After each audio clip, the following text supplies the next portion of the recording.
Welcome to tonight's GMC matchup between Lakota West and the Princeton Vikings. I'm Brent Phelan along with Ken Yablonsky, and we'll be calling the game tonight.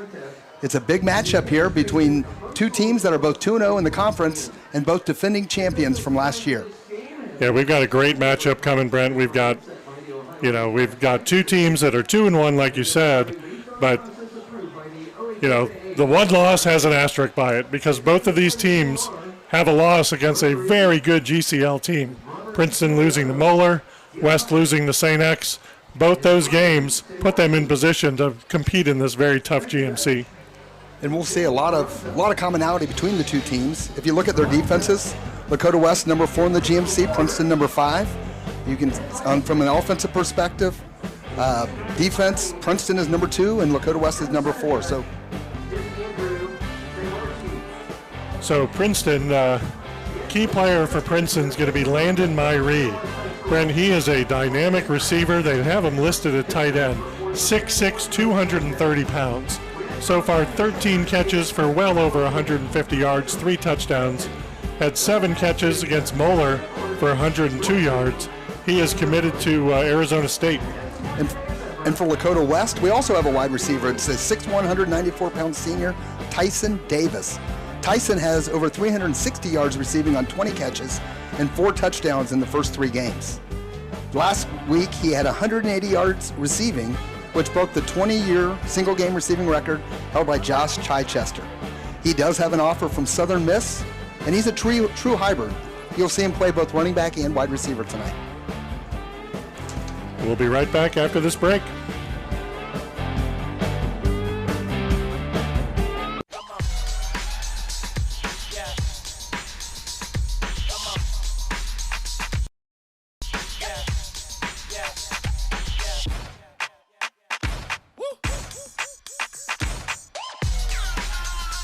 You're not going to get it all right. Just make sure you nail the big stuff, like making sure your kids are in the right seat for their age and size. Get it right at nhtsa.gov/the-right seat. All right, I'm in the house. Okay, what do you see? Nothing yet. Hold on. I think I just heard something. I'm heading upstairs. Okay, I am almost there. I'm in the bedroom. Okay. Oh, shit. It's not here. What? The gun's not here. What do you mean? Where is it? Cameron, are you in there? Open the door. Cam! Come on, Cameron. I don't think that many kids in my son's school even do it. He makes fun of his friend who vapes. He would never try it. She's into soccer. She's on the honor roll. She's just not the type.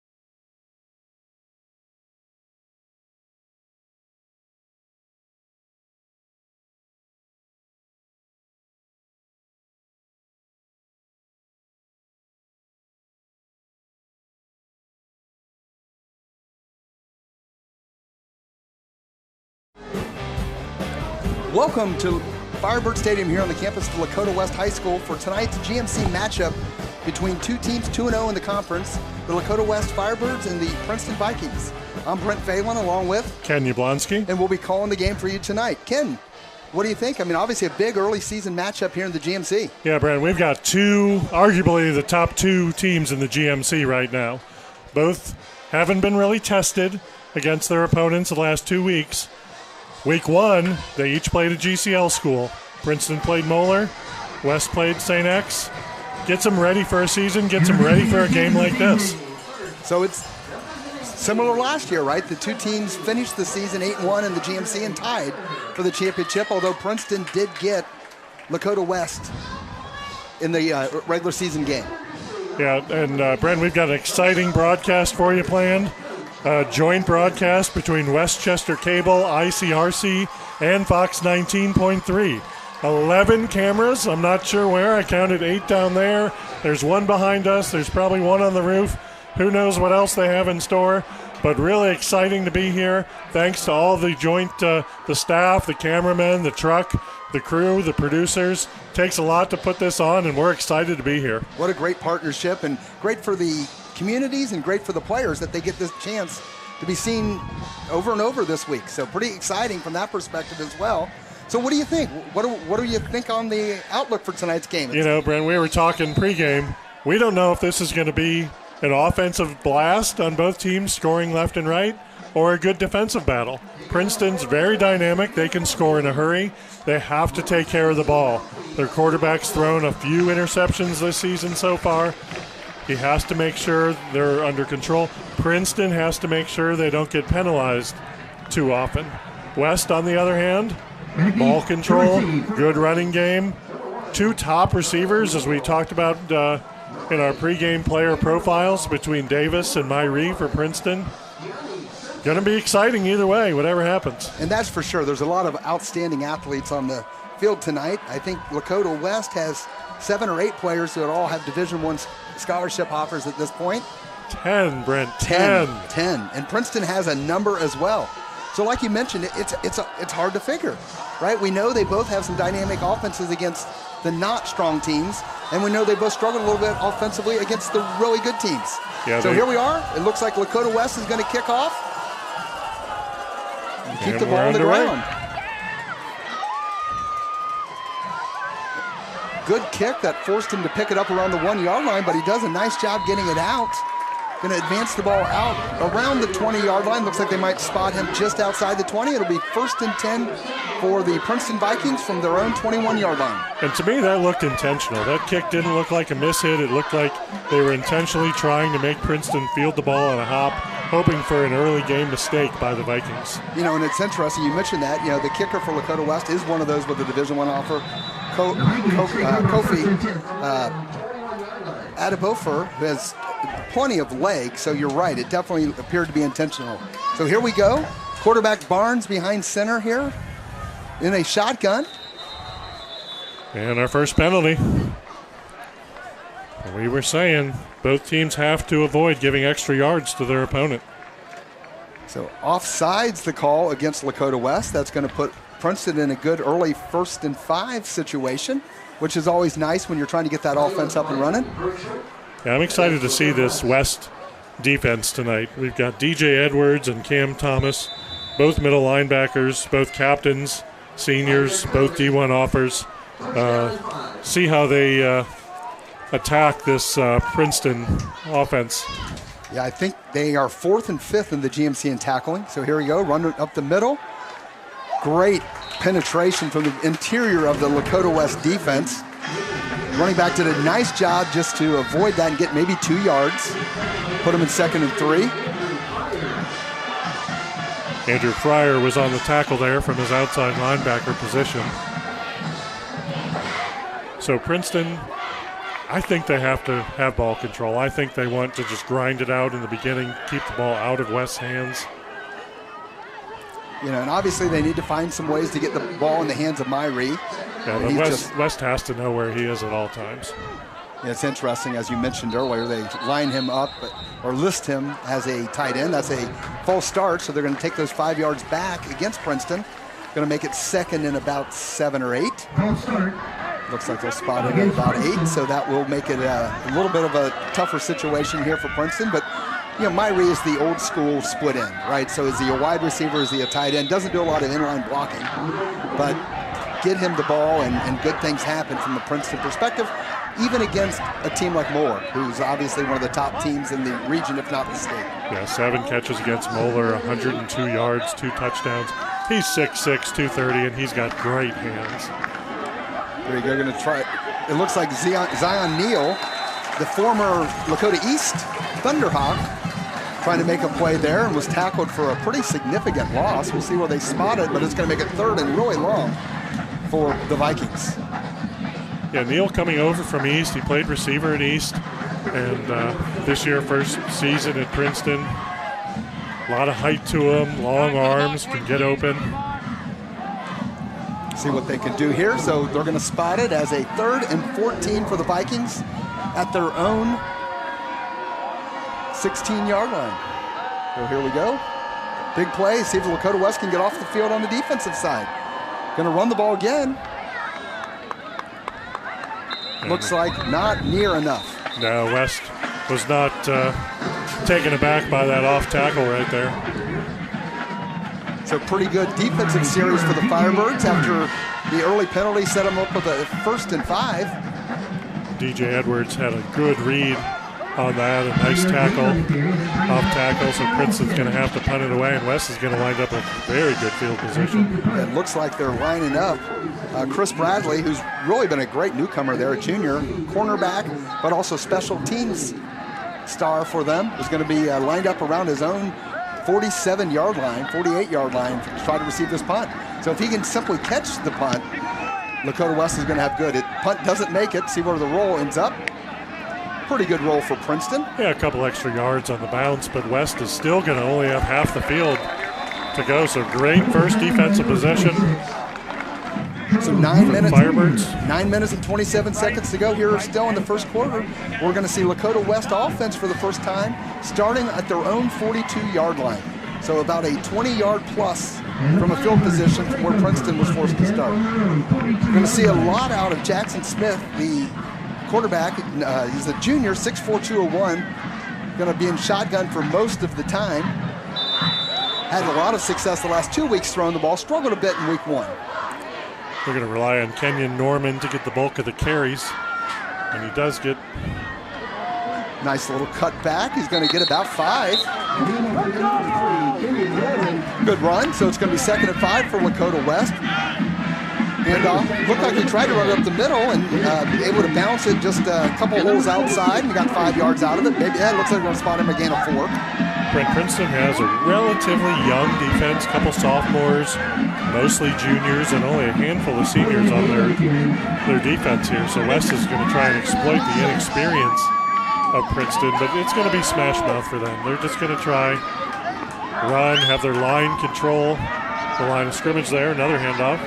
With Norman again, nothing there. Nice job by the Princeton defensive end. Keeping the outside contained there, good leverage. Looks like Elijah Waller on the tackle, as well as Nate Kennedy. And Kennedy is Princeton's leading tackler. So similar to what we saw for Princeton. It's going to be 3rd and pretty long. Right now we're going to be looking at a 3rd and 7 from the 45-yard line. Lakota West looking over to the sideline. See if they can get a play call in here. Keep your eye on number 5. We talked about him on the intro. He is a dynamic receiver and averaging over 120 yards a game receiving so far this early season. You talked about Norman looking to go up the middle and then changing course. That's because Demir Richardson is 6'2", 304-pound sophomore. Got a receiver open deep. He's going to catch it. Nice throw from Jackson Smith. Receiver broke open early. Jaden Brogdon showing some nice hands there. Left good coverage by the Princeton corner, but Brogdon went high and brought the catch in. And that's number 9 for them. It looks like we might have a flag at the end of the play there. See what we have. It looks like it's in the range of perhaps a unsportsmanlike conduct type situation. We're going to see this again. And you see quarterback drop back, and Brogdon leaps over the corner.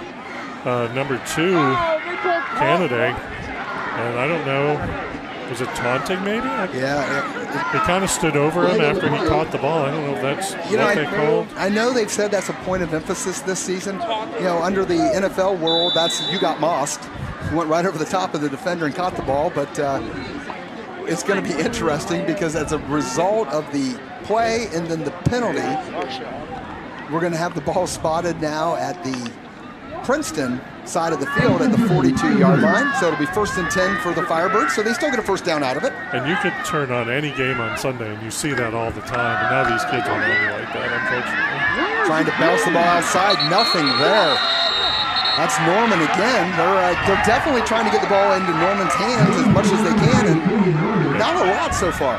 Now, Corey Bonner Jr. had a nice read on that, and along with 2 of his teammates, made the tackle for loss. They're going to spot that for about a 2-yard loss, making it 2nd and 12 for the Firebirds at the 39-yard line.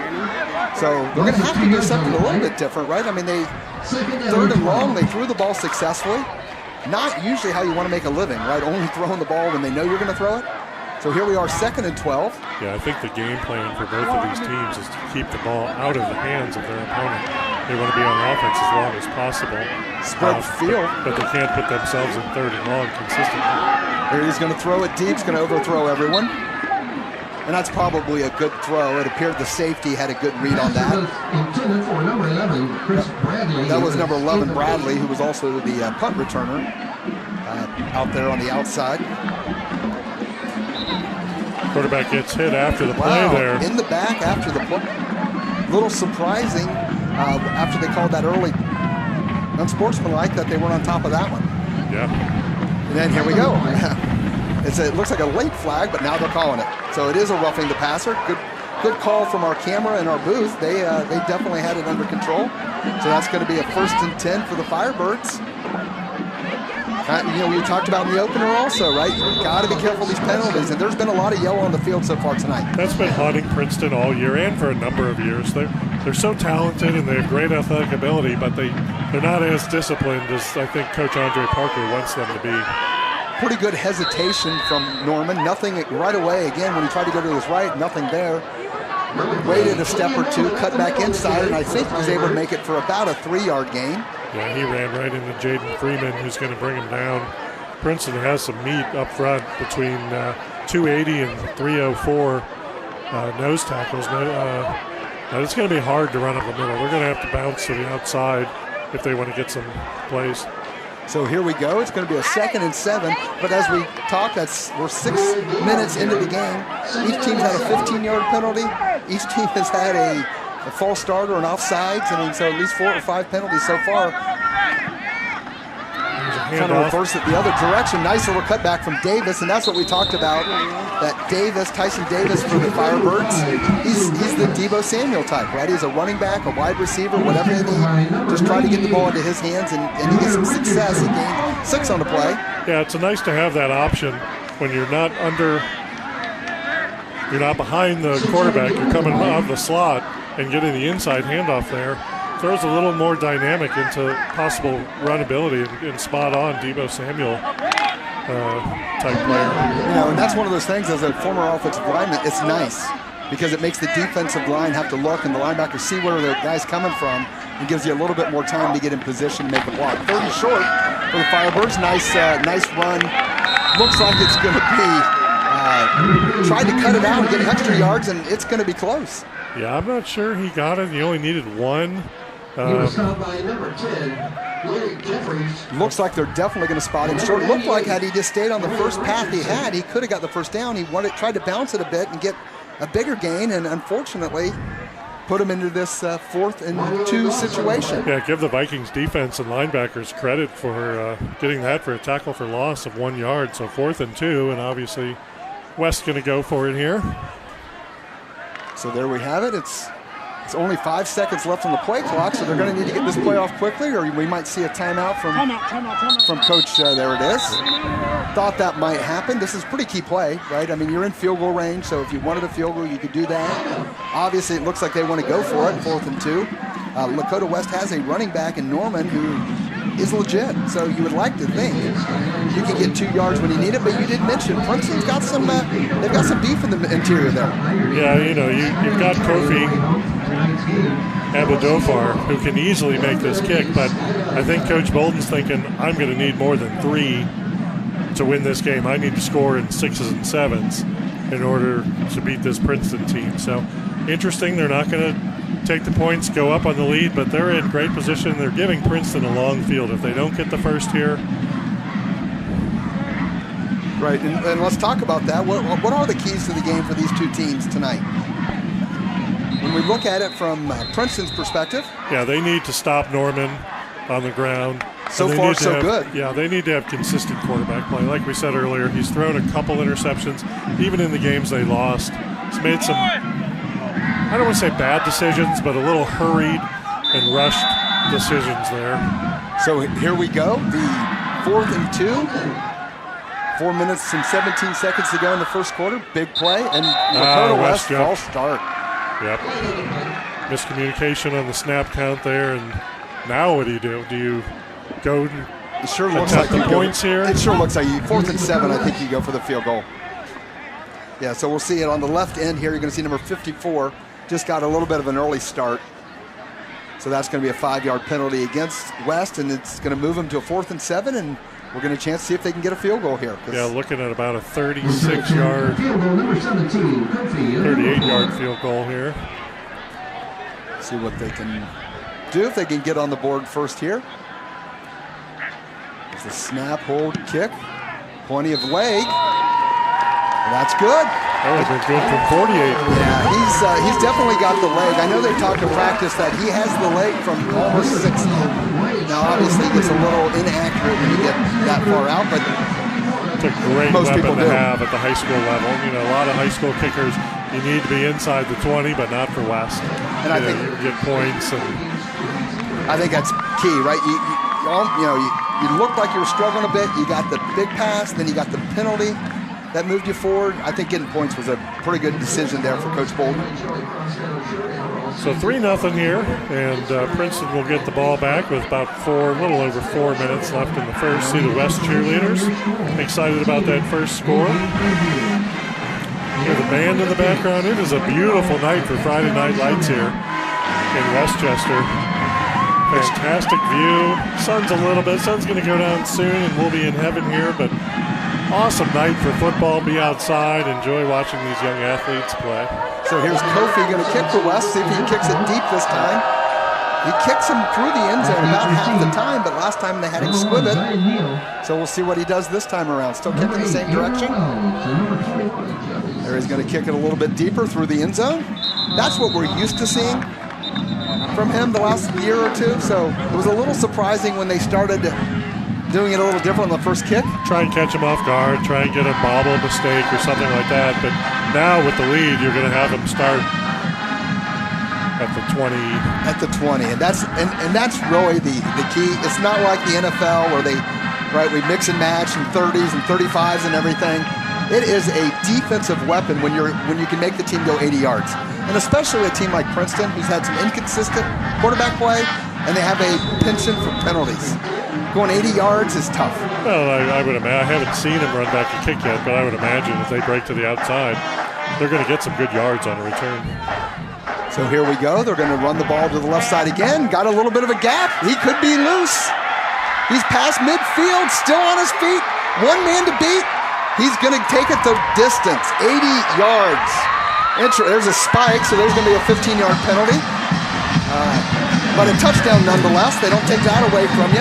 Yeah, although there's been some conversation about that. If you want to stop taunting and unsportsmanlike and celebration and all those things that everybody under 50 thinks is fun. Yeah, again, we got to emulate what we see on TV. But David Hambrick there, watch this, just cuts it right through the line, beats the West defender and beats the corners, and the safety's got to just try and chase him down and can't catch up. Hambrick to the house. And, the thing is, Lakota West has speed. I mean, they've made a history of having some great defensive backs and some people back there. And, if he was even, he was leaving. He really ran that ball fast and hard and made it all the way. So congratulations to him and to that offensive line. They gave him just a little bit of room, and that's all he needed. Going to be interesting here, right? They're going to take the penalty on the... elect to walk off the yards here on the extra point. So going to make this into a 35 or 6-yard attempt for Princeton. Their kicker. So I think that's Lakota West thinking that taking the penalty here gives them a chance to get a miss and stay within 3 points. And he does miss. He had the distance, just missed it a little wide left. Good coaching decision there, right? One of those things that you don't really notice in the stats anywhere, except the fact that they made it into a difficult kick. And now, with 4:01 to go, the Princeton Vikings lead Lakota West 6-3. Couldn't tell who kicked that for Princeton. I don't know if that was Nate Messer or one of the Holloway boys. Couldn't quite see the number with the sun in my eyes there, but we'll make sure we give credit to the kicker later on in this broadcast. So, wow, right? Yeah, 2 scores within 20 seconds of one another. After watching the first 7 minutes of the game, a little bit surprised to see somebody take it to the house like that.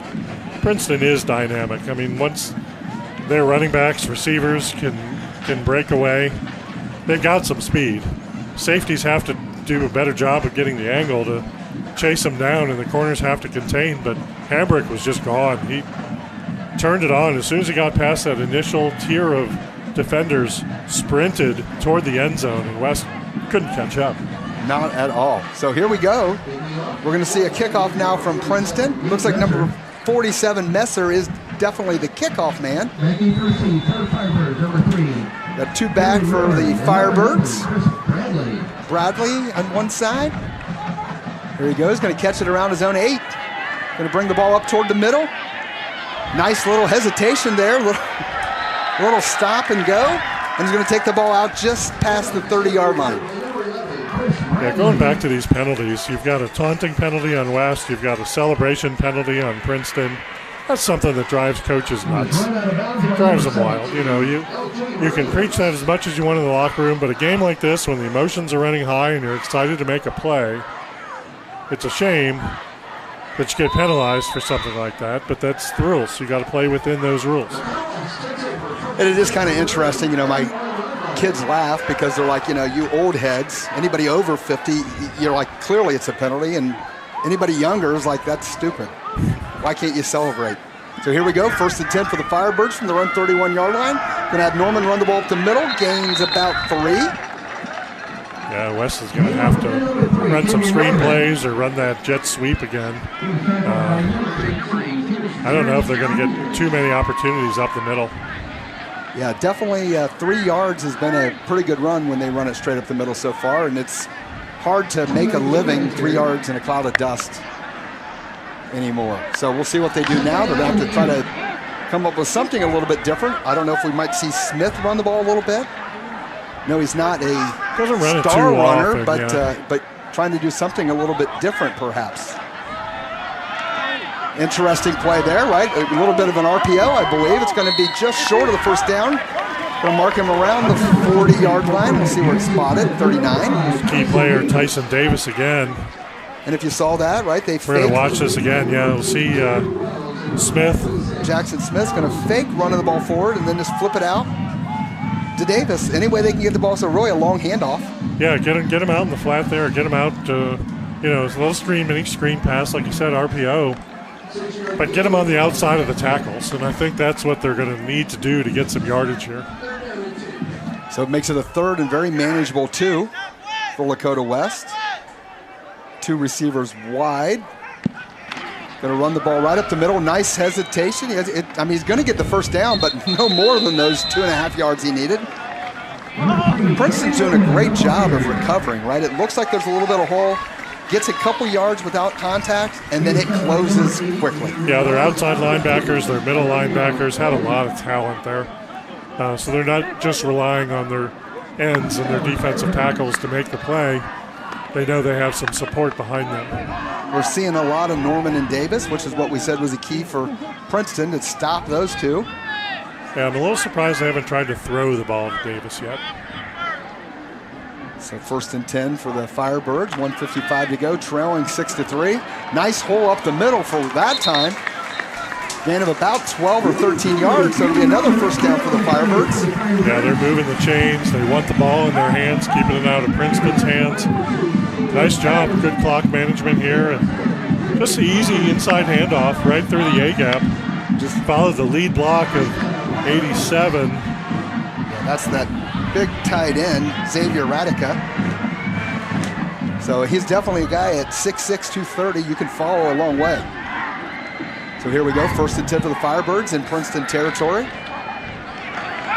Hands off to Norman again. Nice backside pursuit from Princeton. Looked like there might have been a hole again. He's going to gain 2. But somebody coming from the backside was able to pull him down. They're going to spot him even shorter than that. Gain of about 1. Yeah, Terrence Jones brought him down from behind once he got past him. Limited the West run there. See, Jones kind of shed his block and kind of looped around and got him from behind, big number 18. Sounds like Lakota West and their coaches might be trying to play action or do something a little bit, because the defense is definitely reacting to that run. So if you can pull them in or hold them steady, and then perhaps to get the ball outside to Davis or Brogdon again. Good penetration. He's going to hurdle over one guy, but it's going to put him in a 3rd and 6. Number 3, Kenyon Norman, again. At about the 43-yard line of Princeton. Yeah, Norman with just a short gain there of 3 yards. And West seems very content with just moving the ball slowly down the field. They need to limit the big play from Princeton, so. They are going to have to run one more play. 34 seconds to go in the quarter, but only 17 on the play clock. So we'll see what Lakota West can do here. Big third down. 6, yeah, 3rd and 6 in Princeton territory. See if they get this off. Only 5 seconds on the play clock. Looks like they got lined up. Smith back to pass. Good pass right there to Davis. Going to get the first down and more. Still on his feet. Steps out around the 30-yard line. So with 9 seconds to go in the 4th quarter, another nice 3rd down conversion for Lakota West. And that's what we've been missing. We've been missing that little quick pass out to the flat. It's only the 2nd time West has thrown the ball. But Davis does a good job holding it in and knowing where he had to get to for the first down. And what's important, like you mentioned there, is other than the ball a little bit deep to Brogdon, these are really just extended handoffs. They're getting the ball out on the edge, getting it outside of that middle of the Princeton defense. Going to hopefully, from the West perspective, get Princeton spread out a little bit. Here they go, 1st and 10 from just inside the 30-yard line. Going to throw deep again, see if he can get back to the ball. Going to be incomplete as the quarter expires. Yeah, just out of the outstretched arms of number 11 for West, Chris Bradley, who's gotten a lot of action here. But that'll take us to our first break, or to our next commercial break. It is Princeton 6, Lakota West 3.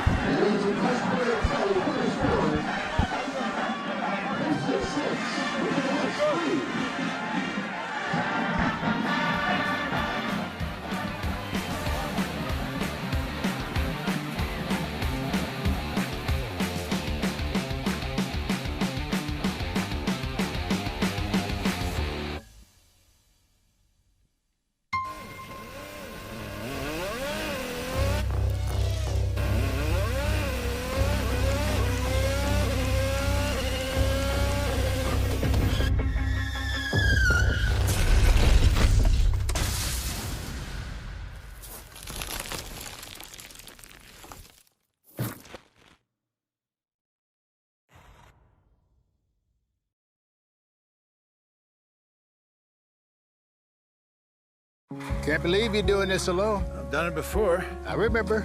You threw your back out. How you holding up? Hand me that board. Nothing wrong with getting help. I'm good.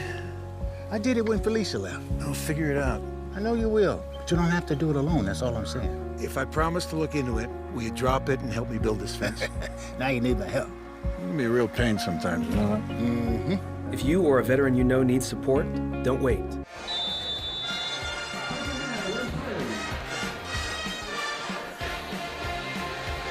Welcome back to Firebird Stadium here for the beginning of the 3rd quarter. It's a 2nd and 10 for Lakota West, trailing 6-3.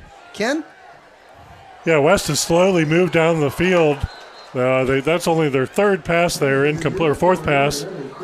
They completed 2. One was negated, or one was complete, but then called back with a unsportsmanlike penalty.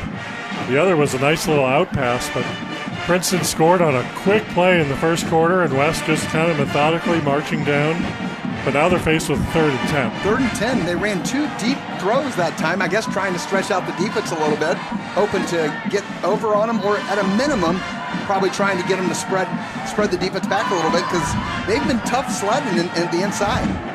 Yeah, most of West's runs have gone for 3, 4, and 5 yards, so they're trying to get something a little more than that. 3rd and 10, they drop back to pass again, screen pass. So it's a screen, and unfortunately, they're going to get him for a loss.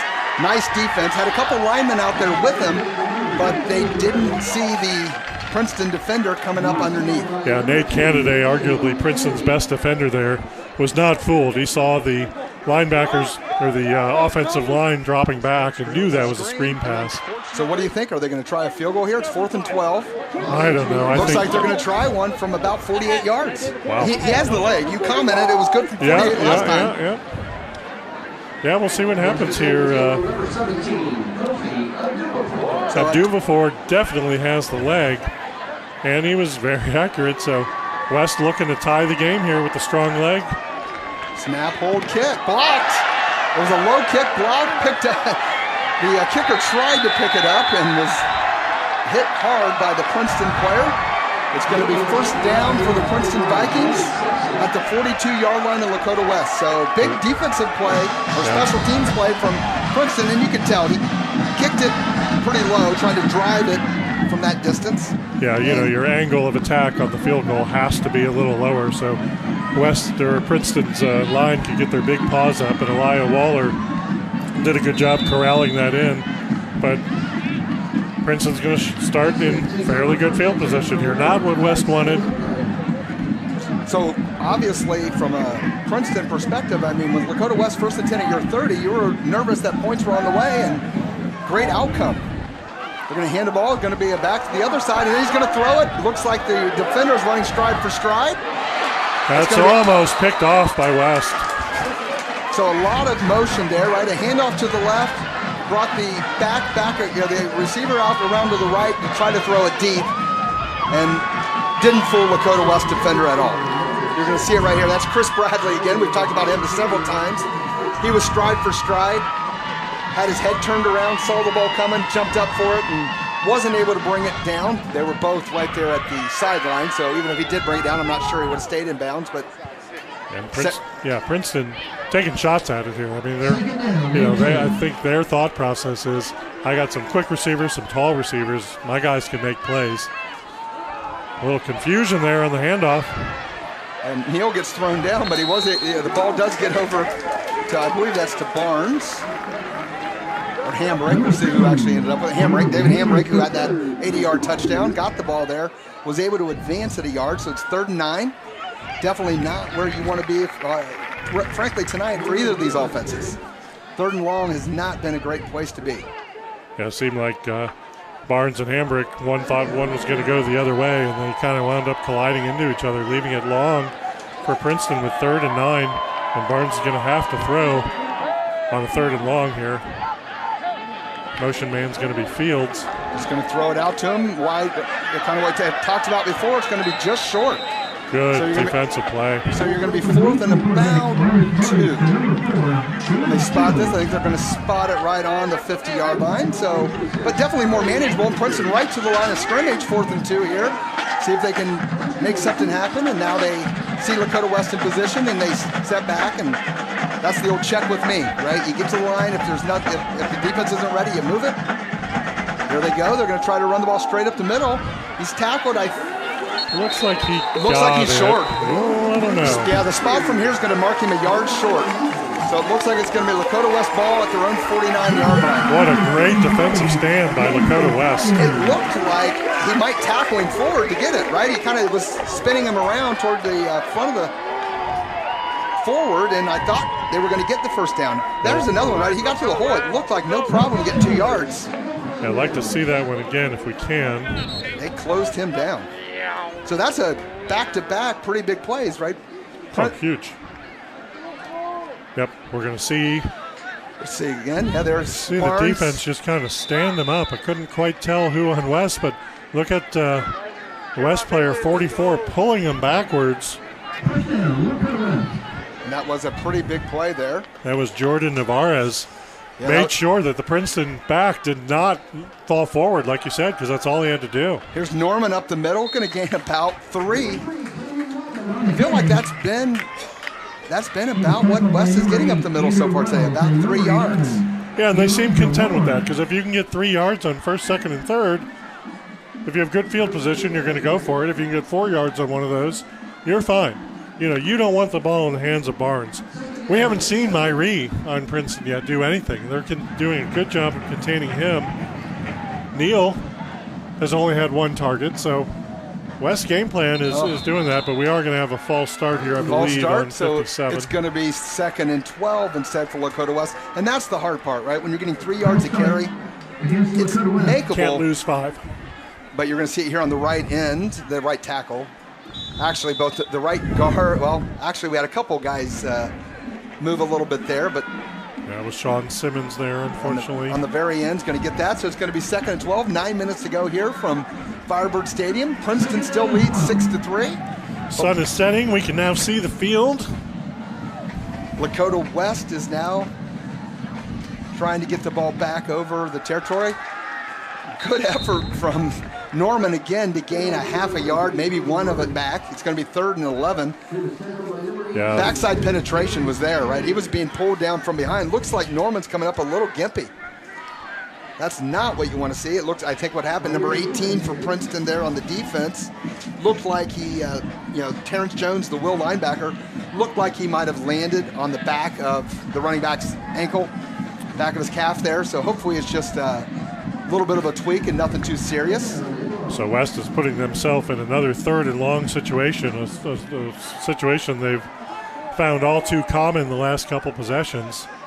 A little bit of motion coming out this side. Wow. He shot from the right defensive side. I think that's number 18 again. That was Terrence Jones. He shot out of a cannon. Jackson Smith didn't feel him coming. No, he looked unblocked on that. We're going to, he kind of looped around. Yeah. Nice, and untouched to the quarterback. Nice stunt there from Princeton. That's going to set up a punt for Lakota West. It's 4th and 23 yards to go, so obviously they're going to punt here. Oh, so there's a penalty on Princeton. They caught Princeton with 3 guys still on the field.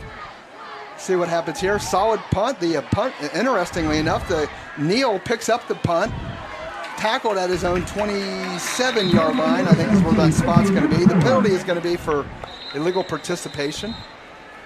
Yeah, I would imagine West is going to be pretty happy with that result. We do have a Princeton player down. And is that the guy that's made those last couple plays for him there? Is that Terrence Jones? Looked like it might be 18. I guess I shouldn't speculate till we're sure. Looks like a little leg cramp there. Give the boys some pickle juice, and he'll be back in soon. But see if West accepts this penalty if they're happy. They got a good bounce. I'm surprised that Neal picked that up as well. Dangerous there. But the Princeton player can't quite tell who that is, still on the ground.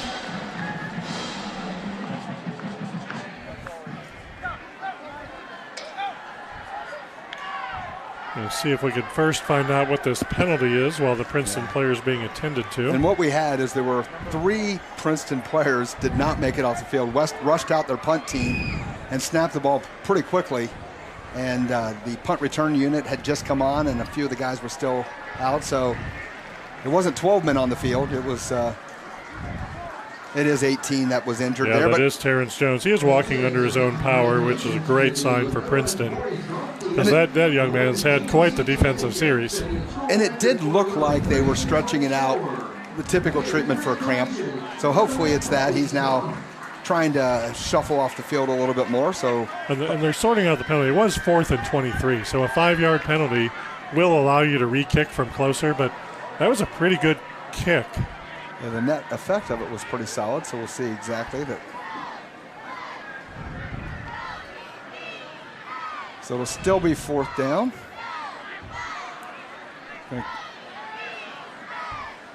little confusion on what's going on. The scoreboard has 1st and 10.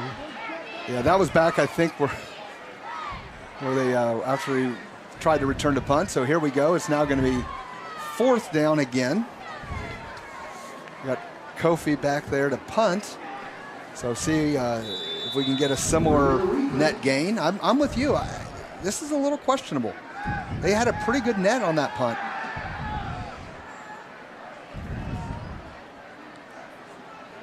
Playing the field position game. And that was almost blocked, but good. Fair punt catch. Again. Yeah, I think they gained a few yards, Lakota West. I think he was closer to the 30, so it looks like that's a strong. So they gained the 5 yards. So it looks like it's going to be 1st and 10 for Princeton at their own 25-yard line. Looks like is where they're going to spot it. Yeah, so Kofi does get hit here at the end. Looks like 21 was trying to get out of the way, and Kofi's leg hit him, but that still is a penalty. Yeah, and normally you see that because when the kicker is extended like that, he is absolutely positively defenseless. So that is a little surprising that wasn't called. Yep, no call. So Princeton does take over at their own 25. 1st and 10, 7.5 minutes left here. First half, low-scoring game. There Princeton 6, West 3. They fake Neal on the outside, and then they hand the ball right up the middle. It's getting a little bit chippy there, I would say. Gain of about 3 on the play. Even though the quarterback handed it off, he continued on his fake. So one of the Lakota West players kind of spun him around, even though it clearly didn't have the ball anymore. But I guess he faked it, that he had the ball. So I guess you can give him a little bit of a hit at that stage. So here we go, 2nd and 6, long 6 for the Vikings. You know, neither team's doing anything fancy. They're running off tackle, they're running off the middle.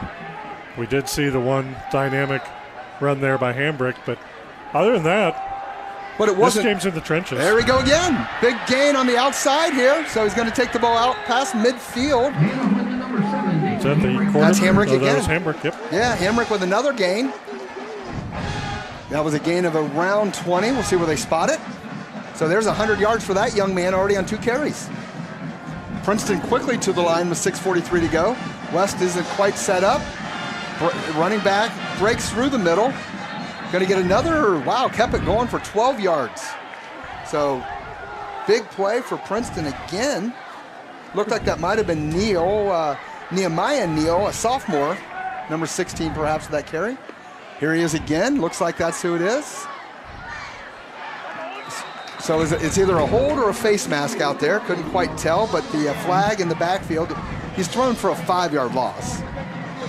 Yeah, nice pursuit by defense number 33, Andrew Fryer. And it is holding. You're going to see here, there's Neal, and guy had him, and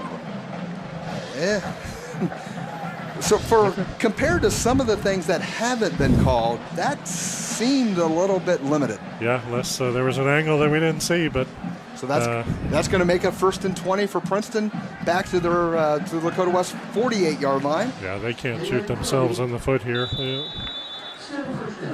We're going to harp on it all game.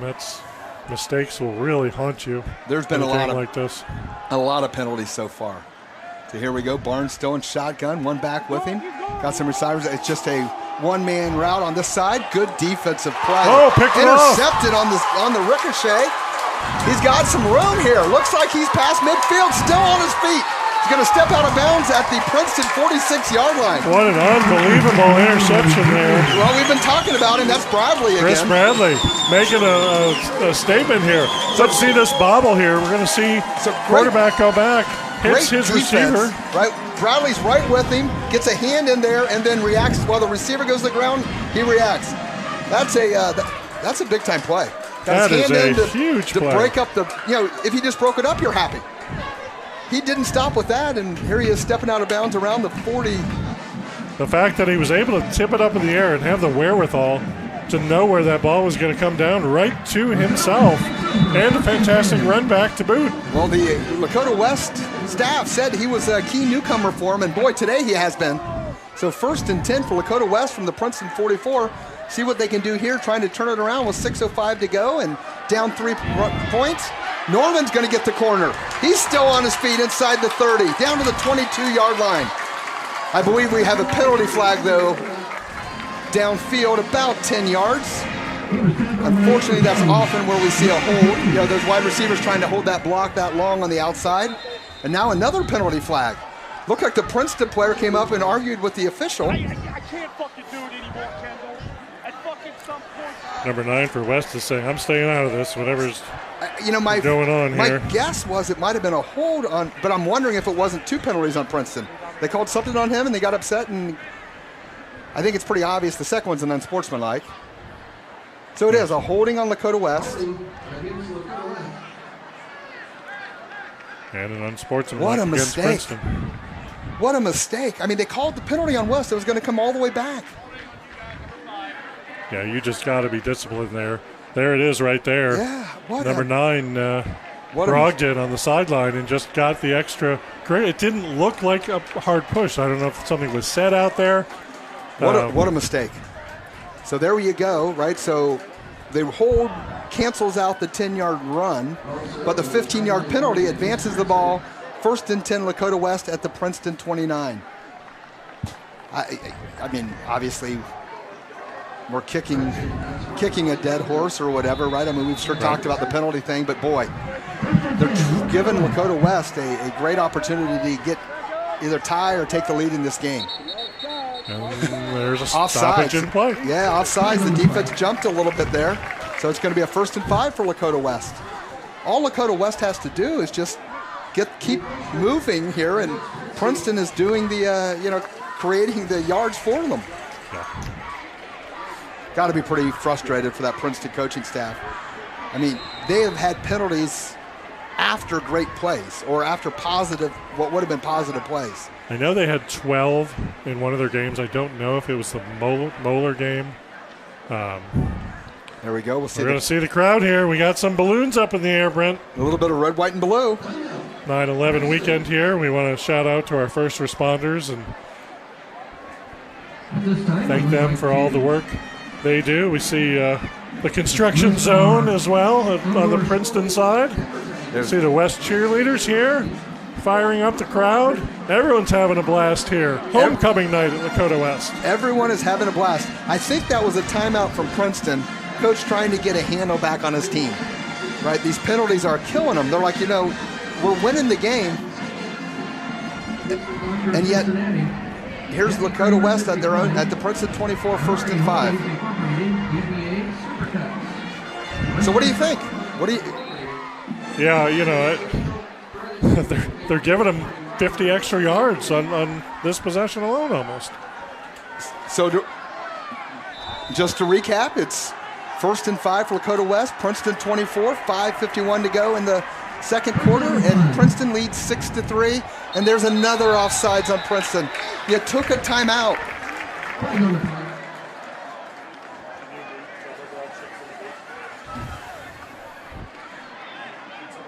So that'll be, of course, a 1st down for Lakota West. It'll be just inside the 20-yard line, 1st and 10 at the 19.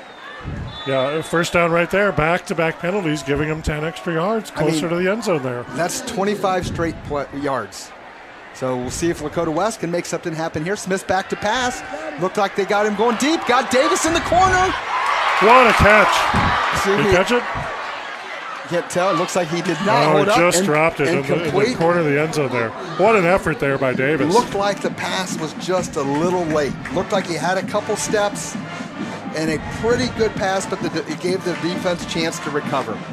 So number 12 for Princeton was beat early, but Corey Bonner Jr. was able to recover and make a good defensive play. And I love that pass from Smith because he put it in a spot that only his receiver could catch it. It wasn't going to get intercepted. Great decision there. Davis had a chance to make a play, which he normally does. Good football right there. And that's one, if he could have just thrown it about a step earlier, I think he had a little more separation. Here we go. They're going to pitch it wide to Norman. Nothing there. Wow. There is a host of Princeton Vikings knew that was coming. And again, we see number 18 as always. Yeah, great to see him back in the game there. He did come up a little gimpy on the punt earlier, but Terrence Jones, who's been everywhere, number 8 as well for Princeton. Andrew Wells, senior DB, who also plays a little running back in on the tackle. Putting West in a 3rd and long. They are in field goal range. Yeah, 3rd and long again, and that's what happened last time, right? They had the 32 long incompletions, got a little bit off the mark. See if they can recover this time. Yeah, you've got 2 opportunities here. You keep the ball and have field goal range, or you hope Princeton makes another mistake. Here we go. Smith back to pass. He's got a little bit of time. He's going to run. He's going to get something. See how much he can get. A nice tackle from the defense. In the open field, he's going to get about 5, which is going to make the field goal a lot more makeable. Yeah, it looked like Andrew Wells again on the tackle for Princeton, number 8. Had him one-on-one there, so had a real opportunity if Smith could have made him miss, and there was nothing doing. And so Abdu Ofar going to try and tie this game up with his leg. So 37 yards this time, which shouldn't require the same low drive that the last one did. See what they can do here with 4:17 to go. Chance for Lakota West to tie it. Snap, hold, kick. Got the ball away. No problem this time. Easy. Must have been a little bit wide. Oh, wide to the left. So, of course, under high school rules, that's a touchback.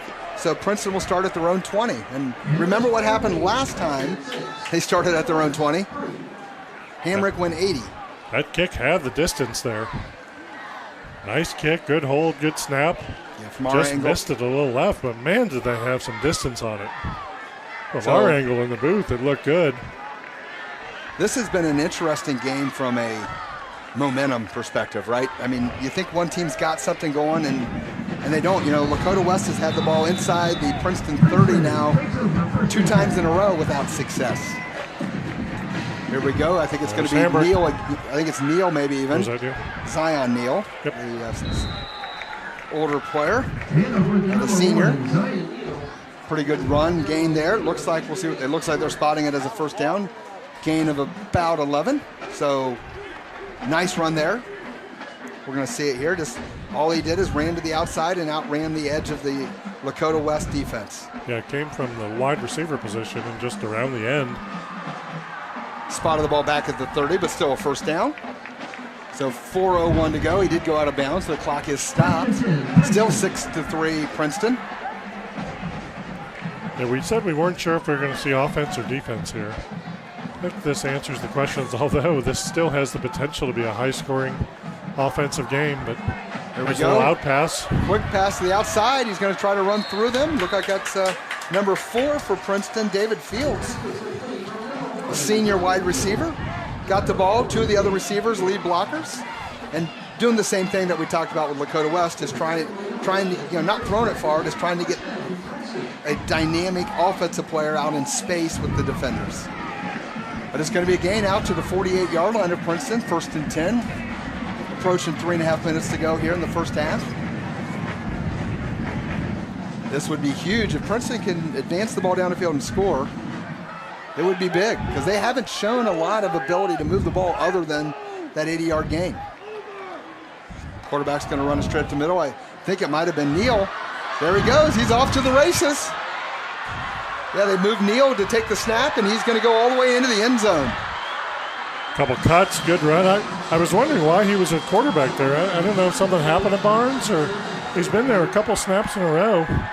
If we're just noticing that, or right, yeah, right up the middle, and got a lot of then cut it outside. Got a lot of the Lakota players spinning. You'll see here. he gets through that first level without being touched, and then once he cuts it to the outside, turns on the jets, makes a nice cut move back to the inside and a spin move, and winds up in the end zone for Princeton. So Messer is going to attempt the extra point here for Princeton. They were unsuccessful last time from distance on the extra point. See what happens. Oh, unsuccessful again. Hit right into the upright, knocked down. So with 3:14 to go here from Firebird Stadium, Princeton 12, Lakota West 3. Ken, what can Lakota West do to right their ship, right? Yeah. I mean, they've had the ball down there and have come away empty. They have to capitalize on Princeton's mistakes. To come away with all the extra yards that Princeton's given them and not put points on the board really puts them in a tough position there. I think they need to use, they need to get some screen passes. They need to get some out patterns. Looked like Davis had his man beat on the corner pattern there, but they're being very conservative. And I don't know if it's a first half thing. I don't know if they're waiting to the second half to exploit some matchups. Well, sort of though, right? Because they were conservative, then all of a sudden they had 1st and 10 at the 30, and they threw 2 balls and got 3rd and 10. They had a 1st and 10 at the 25, and then threw the deep ball and ended up 2nd and 10, and then had a tackle for a loss, and it was 3rd and 15. So they've tried to take some shots, but when they have, it's come back to bite them. And I would have to imagine they're leading in time of possession. We haven't seen the official stats. We'll get them at halftime. But they've had the ball longer in their hands than Princeton has. They might, well, they don't have more yards because of the explosive plays, but getting 3 and 4 yards at a time for a moment helps you, but for a long period of a game, doesn't necessarily. Yeah, when you're dealing with 150 yards rushing on 3 plays, clearly statistics are going to look pretty favorable from Princeton's perspective on the rushing. So see the kick here. The kicker has struggled a little bit. Might be an opportunity for Lakota West to get a return here. It is going to be short. Very manageable from Lakota West. Going to take it around his own 8 or 10. Still on his feet to the outside. Keeps it past the 30. Going to be tackled right around the 32-yard line. So solid field position. I would like to see West open up the playbook a little more here with 3 minutes left. I don't know if they will. A lot of coaches don't like doing that right before the half. They don't want to give the opposing coaches information about what they're capable of, so they may just keep running off tackle, running up the middle. They might be content with the 9-point deficit at halftime. And they are getting the ball coming out for the second half. I don't think that's Coach Bolden's approach. I think he needs 3 points here. If he can get that and then gets the ball to start the second half, I think that would be key. You think there might be something with the tight end? They've got a big tight end who's been a pretty successful receiver for him. Is there anything there? Smith pump fakes. Going to try to get the ball out here. If it did not catch it, would have been a short gain had he caught it, but it's going to be second down. That was intended for Jaden Brogdon. He's been targeted a few times on pass plays. But like you said, Xavier Radica, and there you can see here, Smith did a good job of extending the play, but that became a really, really long throw from the left side all the way across the field to the offensive right, and would have been for a short gain. Yeah, the risk reward, I don't know, is there because it's oftentimes intercepted when you throw across the field like that. So here we go, Lakota West, 2nd and 10 from the 33-yard line. Got receiver in motion. Wow, he just threw the ball. I don't know if it slipped, but he tried to get it to Davis, and he just threw it right into the ground. Yeah, it looks like he just kind of flung that off. I don't know if he had a good grip on that or not. So this gets interesting, right? Well, here we'll see it again, see if it looked like he just overthrew it. And another 3rd and long, though, Brent. 3rd and long and still 2:55 to go. So if you can't make something happen here, you're giving Princeton another shot here before halftime. Looks like Lakota West is unsure what they want to do. It's 15 seconds to go on the play clock. See if they can. Players kind of scattered around the field. Clock's not running, so that's not a help for them. 5 seconds to go. Here on the play clock, gets the ball off just before. It's going to go down, and the ball's loose. Princeton's going to pick it up and try to advance it. Still on his feet, knocked out of bounds at around the 30-yard line, I believe. There is a flag. Another play. So the guy that picked up the fumble was knocked into the Princeton bench. Several Lakota West players followed him in. I think we have 2 different flags. We have a flag near where the ball was picked up, and then we have a flag over out of bounds after the play. So here we'll see it again. Yeah, Smith just kind of drops back and loses the ball out of his hands, picked up there. That's just the spot of the fumble. So we know that happened. Brent, I think that was number 18, Terrence Jones, who stripped the ball out of Smith's hands. So we have unsportsmanlike for sure there against Princeton. I didn't catch the first penalty. I think they're both on Princeton.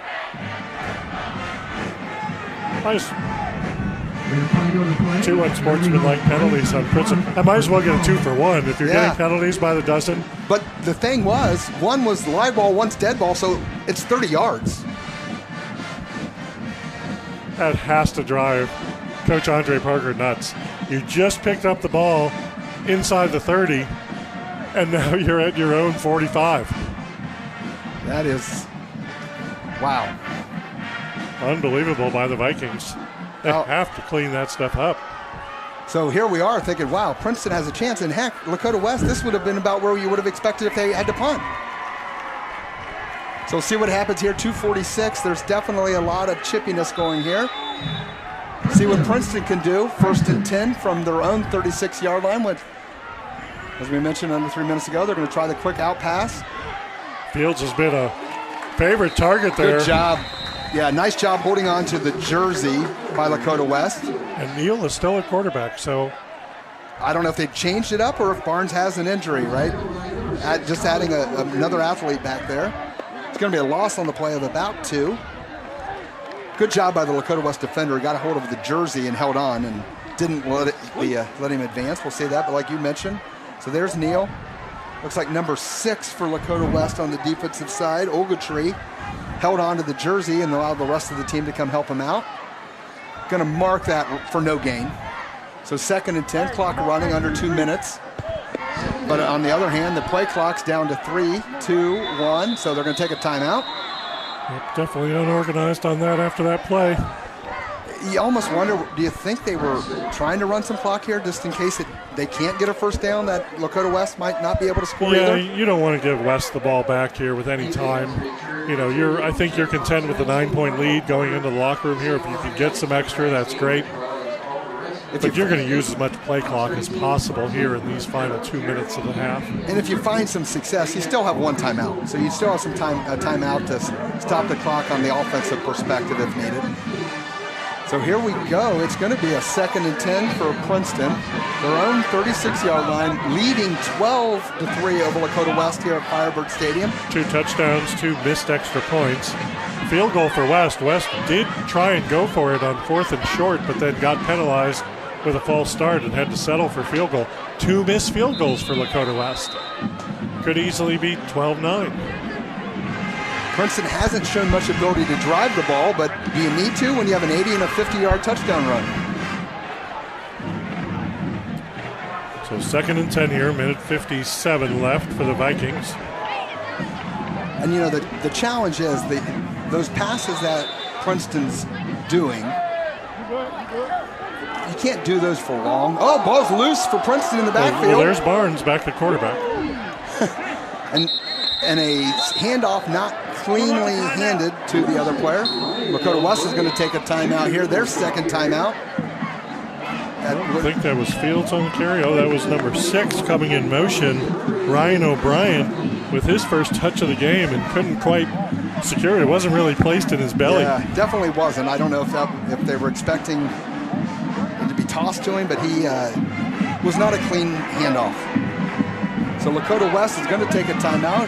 Princeton 3rd and 9 at their own 37-yard line. So Lakota West obviously trying to get the ball back here and see if they can't find some points before halftime.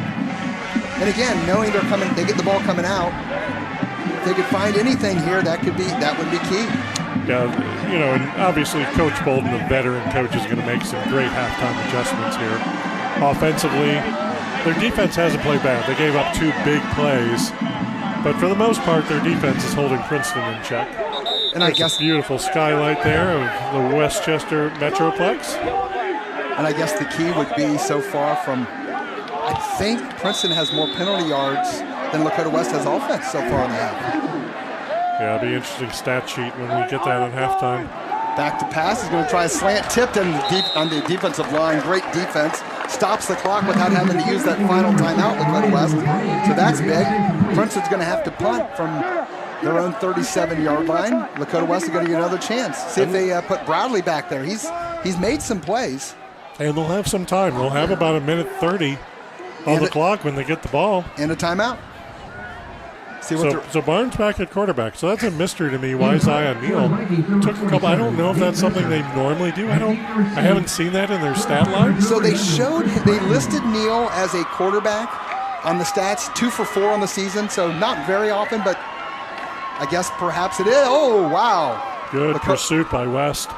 Ball's going to bounce backwards, so West is going to get good field position. Looks like it's somewhere between the around the 40, 38-yard line. We'll see where they actually spot it out of bounds. Yeah, 2 guys. Nice job, good pressure, and didn't hit him. See this come right up the middle. And 6. Right up the middle. Yeah, that was 6 for West is Colin Ogletree, and 22 is Judah Blair. Nice pursuit and put some pressure on the kicker nonetheless. So here we go, 38-yard line, 1 timeout to go, 1:35 on the clock. West is clearly capable of scoring from this distance and this amount of time left. You know, and the other side of it is why they haven't been able to complete but the one longer pass. They have got the ball under their guys' hands deep. Going to go down with a gain of about 5 for Lakota West. Probably a pretty good job there trying to set up some other plays, right? You got to keep them honest. That was Camarlo Jordan with his first touch of the game. Clock running, 2nd and 4. See what Lakota West does here. Davis in motion. Smith back to pass again. He's going to throw it deep. There's Davis. See what he can do. It's going to be interference here, right? Yeah, a lot of flag there, a lot of jersey pulling. Yeah, the definitely got tangled up together. Contact was clearly happening prior to, prior to the ball getting there. And that was, I think Davis was restricted in making a play on the ball because of the hand fighting that was going on. I think we might be able to see it here. He's in the right position here. They just got tangled up there. Really good throw from Smith. Put it again on the money. So that, of course, in high school here, right, we're going to get a 15-yard penalty. So we're going to go ahead and get a 1st and 10 at the 41, 1:06 to go. Lakota West clock stop and still has their timeout. And Brent, these officials' arms might need an ice bath at halftime here with the number of flags they've thrown. Here comes motion. Back to pass again. Smith does a nice job avoiding the rush. He's going to gain about 10. Oh, good big hit. I think he's going to be stopped for 9. Just a little short, but good decision making by Smith. Not forcing the ball into coverage. But the clock continues to run. Because of that, had you got the first down, would have at least stopped it. So see what happens here. 45 seconds and running. I can see the tight end here. A little pop pass to the tight end maybe. Lakota West is going to run it again. See, nice job. Oh, wide open. We'll see what they call. Nobody's making a signal. Did he pull it in? Nobody's making a signal. That's a catch. I couldn't tell real time if it did or not. He got his hands right under it, above the turf. What a great catch there by. Looks like the spot's going to be on the 5-yard line. That's a good catch. What a great catch there. Brogdon has been targeting several times in this game. I mean, that is a great catch. I mean, he was wide open. The ball wasn't to him, but again, in fairness to Smith, Smith was being pressured and thought he was going to run, and then saw him open. Brogdon did a nice job adjusting to where Smith was. You know, he saw what was happening behind the line of scrimmage and broke his route and came back to the ball. We see that a lot in this city with Jamar Chase and Joe Burrow. Yeah, that was just a great individual play there from Brogdon to put Lakota West in prime position. 1st and goal at the 5, 33 seconds to go, and they still do have a timeout. So you got a lot of options here, right? You're not restricted to having to throw the ball into the end zone with that timeout still remaining. Wow. Fantastic I tell you, adjustment. if they could score here and then get the ball coming out, they put themselves in a position to get right back in this game. So we'll see what Jackson Smith, a quarterback, can do here. Norman in motion. He's going to throw it out to Norman. I think we have a false start. I mean, why would have we thought we could go 2 more plays without a time or without a penalty, right? So Brent, coming into this game, Brogdon had 1 catch for 1 yard. Princeton with an illegal substitution or participation. So either they had 12 guys on the field or the guy didn't get off the field, right? So that'll put West just a little closer to the goal line, half the distance here. So it'll be now 1st and 3 from the 3, 1st and goal from the 3. Wow. So again, 31 seconds on the clock. It should go back to 33 though, correct? Play technically didn't happen. Looks like they are communicating with the booth, telling them to add a couple more ticks on the clock there. So here they go for Lakota West, right? So it's going to... Yeah, he's trying to tell him 33 seconds. Yep. No, that was not a play. So 1st and goal West, 3 just inside the 3-yard line. Still 33 seconds to go and still a timeout. And I don't think you worry about scoring too early here. You know, you just need points on the board here, no matter if it comes now or if it comes with 0 on the clock. You got to get in this end zone if you're the way this game's going. Yeah, you are not picky. So here we go. They're going to pitch it out to Norman. Norman has to cut back right away. The offense is pushing him a bit. Going to get him down to the 1. Yeah, good second effort there. And a good help. Good push by the offensive line. 21 seconds in running, so they're going to have to get back to the line of scrimmage here pretty quick. They, again, still have the timeout. Smith's going to keep it himself. A little tush push. Bounces off, no play. So there's a penalty. Flag on the far side.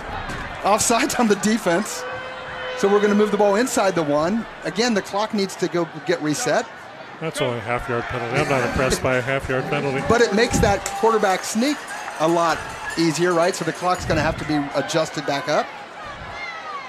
That's Princeton trying to average out their yards per penalty from 30 to 0.5. Yeah, the last two were 2.5 and a half. So West in good position here, second and goal from the 1. They're just going to try and smash it in here. Smith, and they have a timeout, so they definitely can get 2 plays. If they Norman single back. So here we go. 12 seconds left. Surprising that they put both 2 guys behind the quarterback. He did not get in.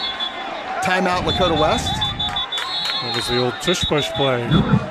Allow the Philadelphia Eagles. It looks like they have marked him that he gained 6 more inches. So this ball is, it's got to be within a foot of the goal line. Are you surprised by how many teams can't efficiently run that play that the Philadelphia Eagles do consistently well? Why can't every team do that at every level? Because they don't go under center. They're not used to having a quarterback under center. It's a different scenario. Yeah, hopefully, not good regardless of what's going on and whether it's somebody on the field or they got a local call here they have to go on. So that's not positive. See what happens over there. So you're Lakota West, you're out of timeouts. It's 3rd down, 8 seconds to go. So let me ask this, do you just run this one in? Do you throw it? Because then you still have a 4th down. You have to throw because... And then on 4th, do whatever you want. If you run and don't get it, the clock expired and you have no points. That's right. So you have to run a screen pass. You have to get Davis a quick out. Something. And then if you don't make it, it's incomplete, you still can do whatever you want then on the last play. You can kick,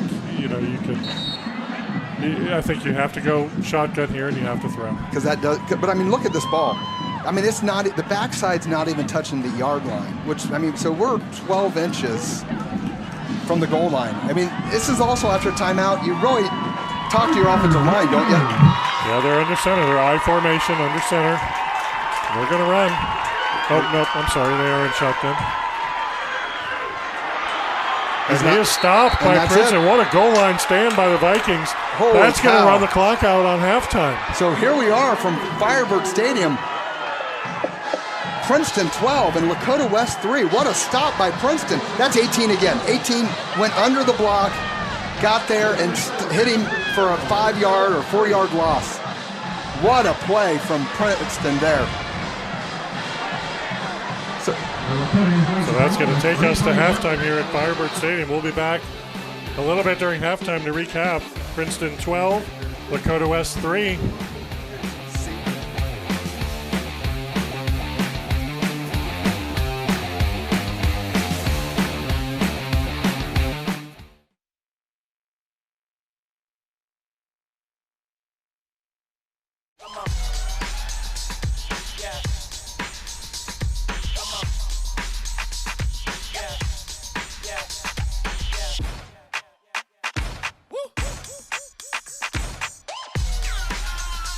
You're not going to get it all right. Just make sure you nail the big stuff, like making sure your kids are in the right seat for their age and size. Get it right at nhtsa.gov/the-right seat. All right, I'm in the house. Okay, what do you see? Nothing yet. Hold on. I think I just heard something. I'm heading upstairs. Okay, I am almost there. I'm in the bedroom. Okay. Oh, shit. It's not here. What? The gun's not here. What do you mean? Where is it? Cameron? Are you in there? Open the door. Cam! Come on, Cameron. I don't think that many kids in my son's school even do it. He makes fun of his friend who vapes. He would never try it. She's into soccer. She's on the honor roll. She's just not the type.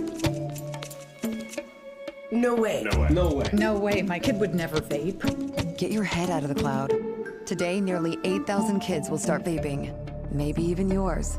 Learn about the dangers at talkaboutvaping.org.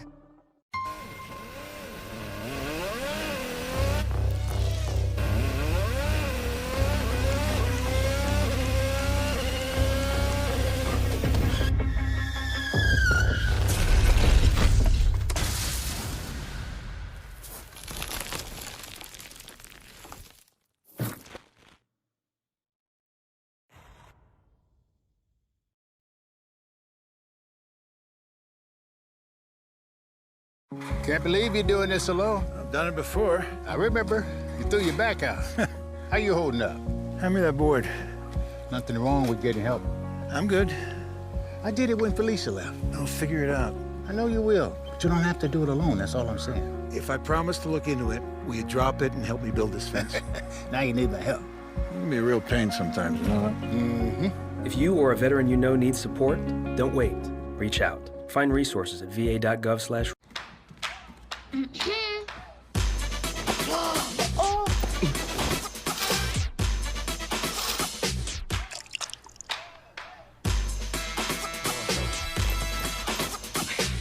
You're not going to get it all right. Just make sure you nail the big stuff. Mama!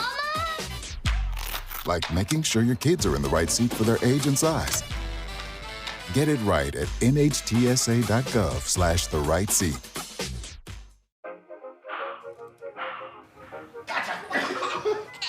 I surrender. All right, pal. Get ready for the day, buddy. Hey, Dad. Hey, Dad. Do we have a gun? What's up? Do we have a gun?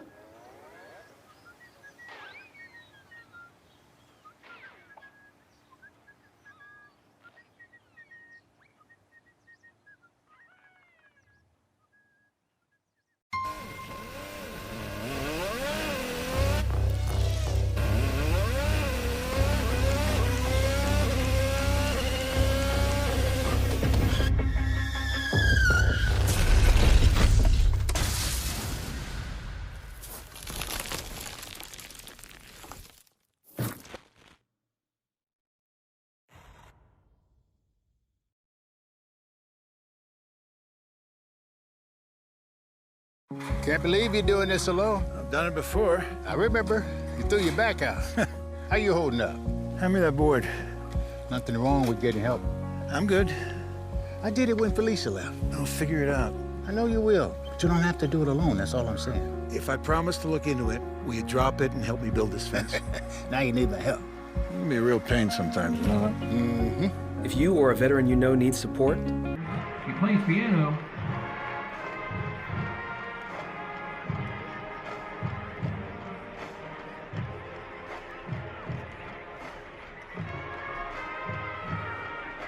Next we have Peruz Kasey. Peruz is in third year of cheer and choir, part of BSU. Something she likes best about being a Firebird is how accepting and welcoming the community is.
You're not going to get it all right. Just make sure you nail the big stuff. Like making sure your kids are in the right seat for their age and size. Get it right at nhtsa.gov/the-right-seat. All right, I'm in the house. Okay, what do you see? Nothing yet.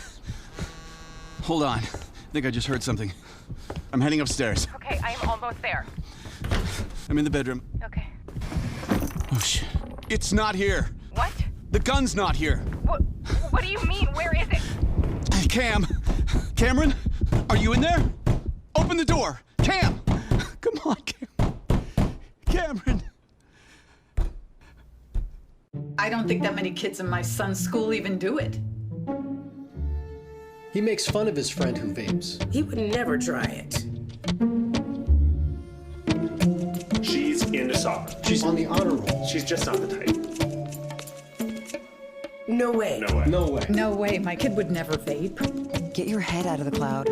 Today, nearly 8,000 kids will start vaping, maybe even yours.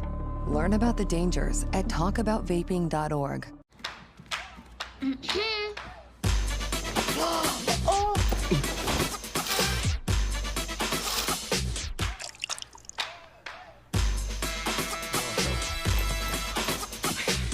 You're not gonna get it all right.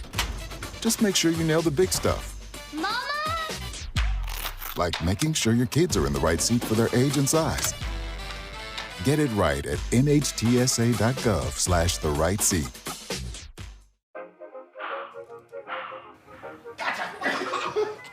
I surrender. All right, pal. Get ready for the day, buddy. Hey, Dad. Do we have a gun? What's that? Do we have a gun?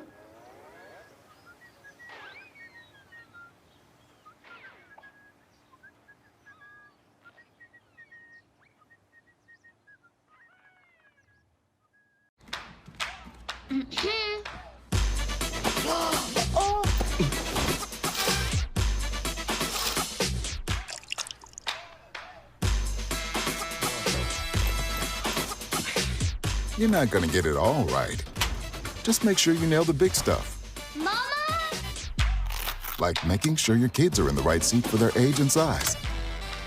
Get it right at nhtsa.gov/the-right-seat.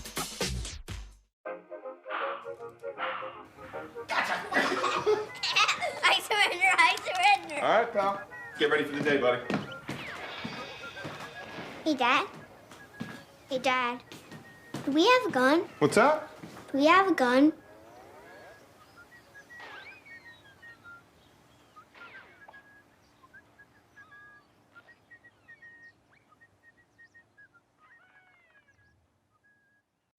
People couldn't see my potential, so I had to show them.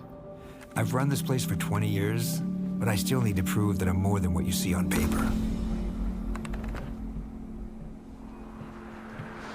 Today, I'm the CEO of my own company. It's the way my mind works. I have a very mechanical brain. Why are we not rethinking this? I am more. I'm more than who I am on paper.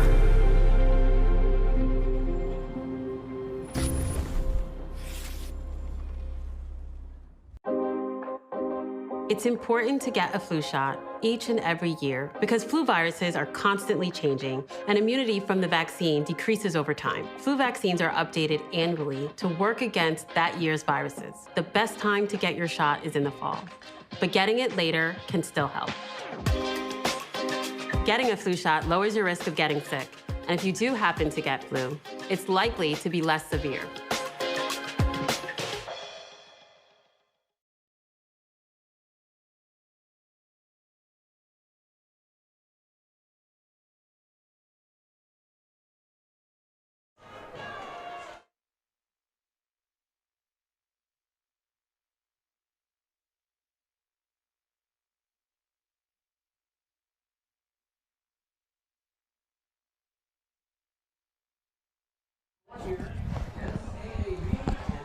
Welcome back to Firebird Stadium here on the campus of Lakota West High School for this GMC matchup between the Lakota West Firebirds and the Princeton Vikings.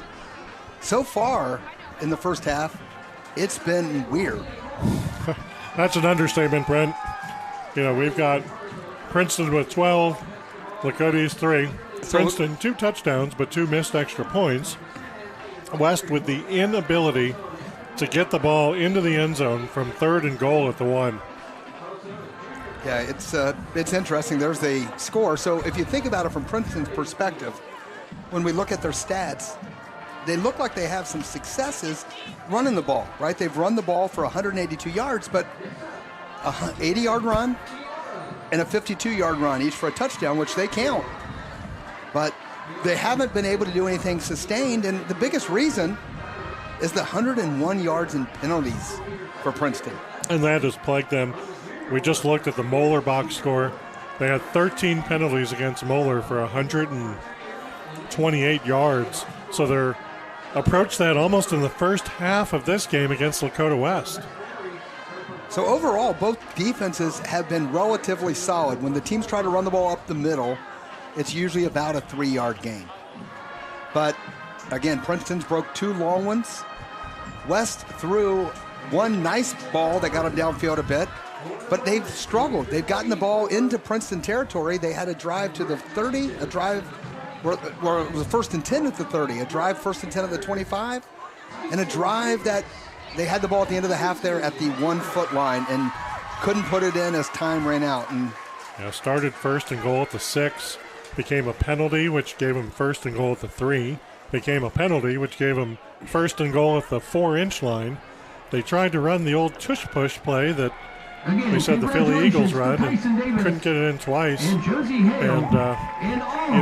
the interesting play call on 3rd down, we both hypothesized that they would throw, because if you throw and you don't get it, and I don't know if they were trying to catch Princeton off guard, but Princeton read it nicely and stopped. Great defensive goal line stand. Well, number 18, Terrence Jones, has made a bunch of plays for their defense.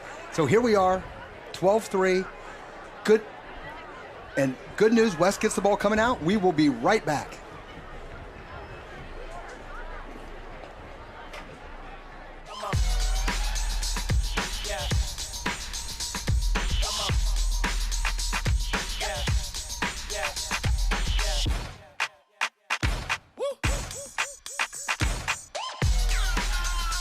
You're not going to get it all right. Just make sure you nail the big stuff, like making sure your kids are in the right seat for their age and size. Get it right at nhtsa.gov/the-right-seat. Life doesn't always give you time to change the outcome. Prediabetes does. 1 in 3 adults has prediabetes, but with early diagnosis, prediabetes can be reversed. And you can change the outcome. Take the 1-minute prediabetes risk test today. Go to doihaveprediabetes.org.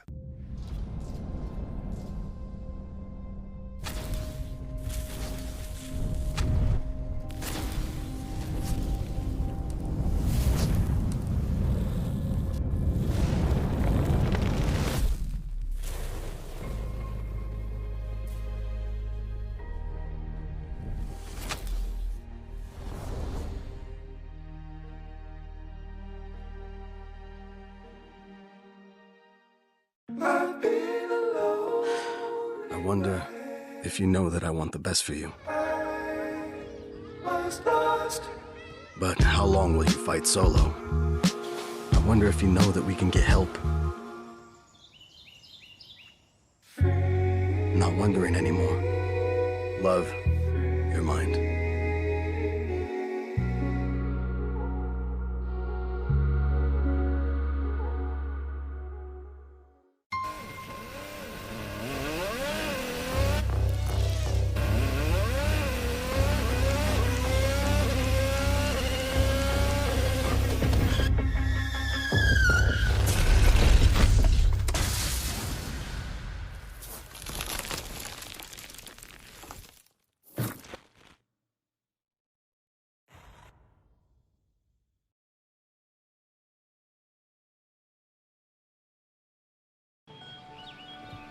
Be right there. Wait. Use the shovel and bucket of water, remember? Drown, stir, drown, feel. Then make sure it's cool. Where'd you learn that? SmokeyBear.com. Brushed up on some tips before we left. Don't want to start a wildfire, right? Only you can prevent wildfires.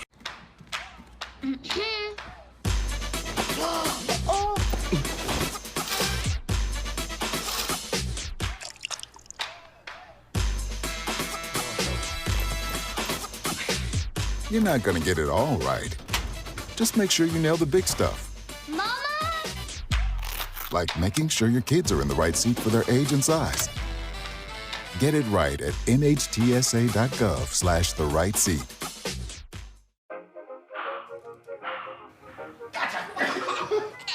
I surrender. All right, pal. Get ready for the day, buddy. Hey, Dad. Hey, Dad. Do we have a gun? What's that? Do we have a gun?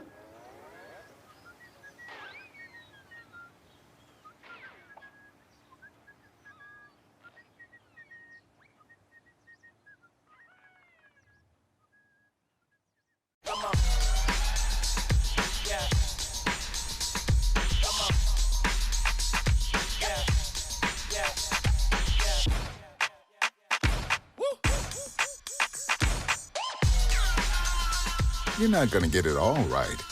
Just make sure you nail the big stuff.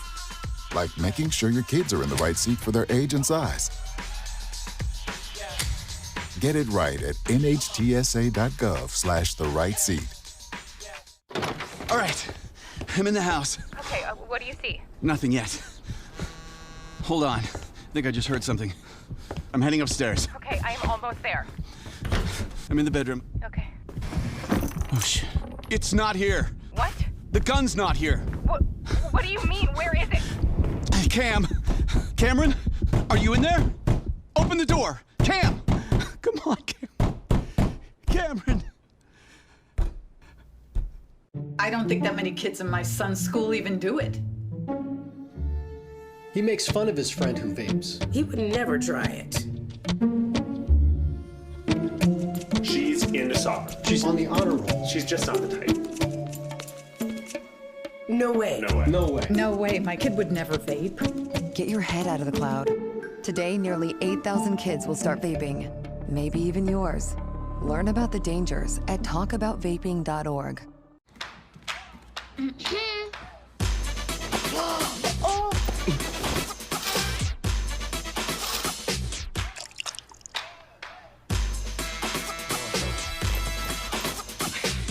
You're not going to get it all right.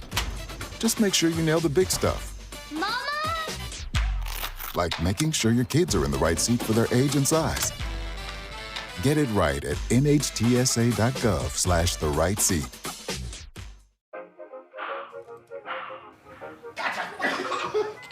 I surrender. All right, pal. Get ready for the day, buddy. Hey, Dad. Hey, Dad. Do we have a gun? What's that? Do we have a gun?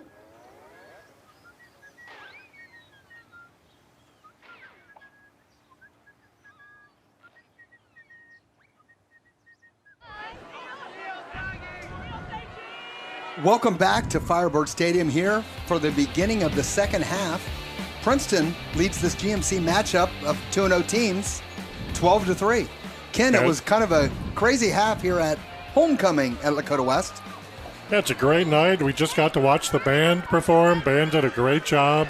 They announced the homecoming club representatives. They don't necessarily do king, queen, and a court anymore, but lately they've been announcing all the club representatives. Awesome to see how many students are involved in all the activities that Lakota West has to offer. And I think the other thing it brings, you see a great turnout from Lakota West student body because so many people have somebody that they know out there, and I think they can cheer for and support. Yeah, we had some nice, some of the Tomahawk teams, which is the youth league in this area, come parade down to make a tunnel for the players before the game. You see the crowd there, you see some red, white, and blue. On the west side, we got some construction going on the other side for the Princeton fans. I think there is some construction going on at Princeton right now. All their home games are played at Laughlin Stadium this year, we saw. Next week, Princeton sees Lakota East at Laughlin Stadium next week. And look at the student section, parting the Red Sea, going up and down the stands, hyping everybody up, making sure West comes out of the locker room ready to play the second half. They have to, right? I mean, they get the ball, they had the ball deep in Princeton territory 3 times, came back without points, 1 blocked field goal, a missed field goal, a tackle as the clock expired at the end of the first half, with the ball at the half-yard line. Wow, great night. Now let's see if we can get some great football from West. Princeton, on the other hand, 2 long runs, 80-yard, 52 for their touchdowns. No extra points, unfortunately, for them on those 2. But the story of their half is penalties. Yeah, both coaches have had to, given their teams a respective earful, to be disciplined, to not have unsportsmanlike penalties. I understand you're going to get holdings, you're going to get false starts and offsides, but the amount of unsportsmanlike conduct, taunting, sideline violation kind of stuff, hits after the play when you could just walk away, that's unacceptable to most coaches. And you got all that field position if you're Lakota West, and you didn't score from those. The series where you actually got the made field goal wasn't a bunch of penalties on Princeton. Yeah. The other series is where they had all these penalties that you couldn't take advantage of. West has to make sure they're not demoralized by the fact that they couldn't get in from the 1-yard line, from the half-yard line. They had some time to recover in the locker room. Let bygones be bygones. We didn't get in the end zone there. No big deal, but we got to come out and play better in the second half than we played in this first half. Opportunity after opportunity missed. And so there was kicking coach Steve Newen along with Kofi just hit one from 52 yards. I think they're trying to get an idea because a field goal may be critical in this game. Yeah, it's not like he's missing by much. Like our angle in the booth, the second field goal looked like it was in the first one. Long field goal. You can't get the ball up in the air from that distance. That's hard to get when you have a good penetration by the defensive line. They're going to get hands up, and they got a hand on that one. That's unfortunate. But he definitely has the leg. West is going to start with the ball. They need to forget about the end of the first half, get back on track, follow their game plan, and get something going. So Messer will be kicking for Princeton. Messer has missed 2 extra points and has not got a kick into the end zone yet after their scores. In his defense, one of his extra points was from the Skyline downtown here, which sponsors today's game and fed us at halftime, so I had to get the plug in for Skyline, but here we go in the second half. So it has a chance because it may bounce. See where it goes? Goes out of bounds. And why not start with... Did that go out of bounds after it crossed the goal line or before? No one seems to know. The Princeton player picked it up in the end zone. So they thinking it was still a live ball. So let's see. I have not seen the official spot anything. It looks like perhaps they're spotting it down on the 2-yard line. So not sure exactly what happened there because and here's something if you understand the rule. It looked like the West player was stepping out of bounds when he touched the ball, which makes the ball out of bounds. That's a weird rule that kick returners are normally told. But here's the kick. We're going to look and see what happens. Oh, did it hit his knee? So I guess they're saying nothing. Princeton ball first down at the West 2-yard line. That's like an onside kick. So what a strange situation. Goodness. Wow. So here we go. They're in a under center in an I formation for Princeton. Unbelievable change of events here to start the second half. They're going to hand the ball to the third guy through in the I. Looks like he's not going to make it. Looks like he went backwards. Ball's now outside the 1-yard line, although it looks like might be a couple of Lakota West players injured. So back to that kick. That's a live ball. It was a live ball. I thought the ball never went out of bounds. It just sat there on the 2-yard line. I thought the West guy touched it while out of bounds, but it appears it did not. So number 33 for Lakota West is down on the field. That's Andrew Fryer. He's made several plays from his linebacker position tonight. That's not a good thing for Lakota West. Ball is back to the 2-yard line, so I guess that's the silver lining is West did stop that under center triple I run on first down. So I don't know, did the Princeton player just pick it up and go to, like, Princeton player could have picked it up. Can he advance it forward? So in that case, they cannot advance it. Take a look at number 33 here. He kind of just gets flipped over. Yeah, somebody came underneath him there, one of the pulling players. Yeah, got undercut, and he's coming off under his own power with a little help, but hopefully we'll see him back in the game. So what a mistake for Lakota West. Princeton leading 12-3 kicking off to start the second half. So think about this. They ended the half stopping West at the goal line, and then they take over at the 1 or 2 yard line, going back the other direction, under center again. The quarterback's going to try to keep it.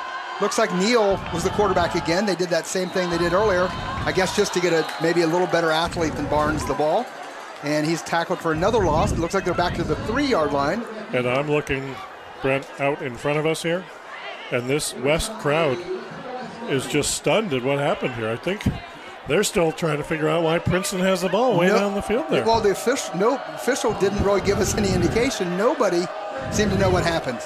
There's 33 coming back in the game. Here's that play again West here. Friar. Great job. You're going to see several Lakota West players back there. So Princeton going under center again. 3 backs in the backfield. Quarterback's rolling to the right. He's going to try to throw. He's got a receiver open. He's tackled for he's still at the 3. There's a penalty there. I think it may have been an ineligible guy downfield. We'll see what happened. Looked like some of the blockers were past where the receiver was. Looks like that's the signal. Yep, legal man downfield. We did see Andrew Fryer come back in on So defense. what do you do? There, it's 4th and goal from the 3, or you got a kicker who hasn't had an extra point or do you yet. push him back? So we'll see what West does here. Do you decline that penalty or do you push him back? I feel like you decline the penalty and make Princeton kick a field goal, which they've proved they can't do yet. They haven't been able to do yet. So it will be 4th down. Now, it looked like the official picked up the flag, but doesn't matter. I think, like we've commented, we think West should have declined it anyway.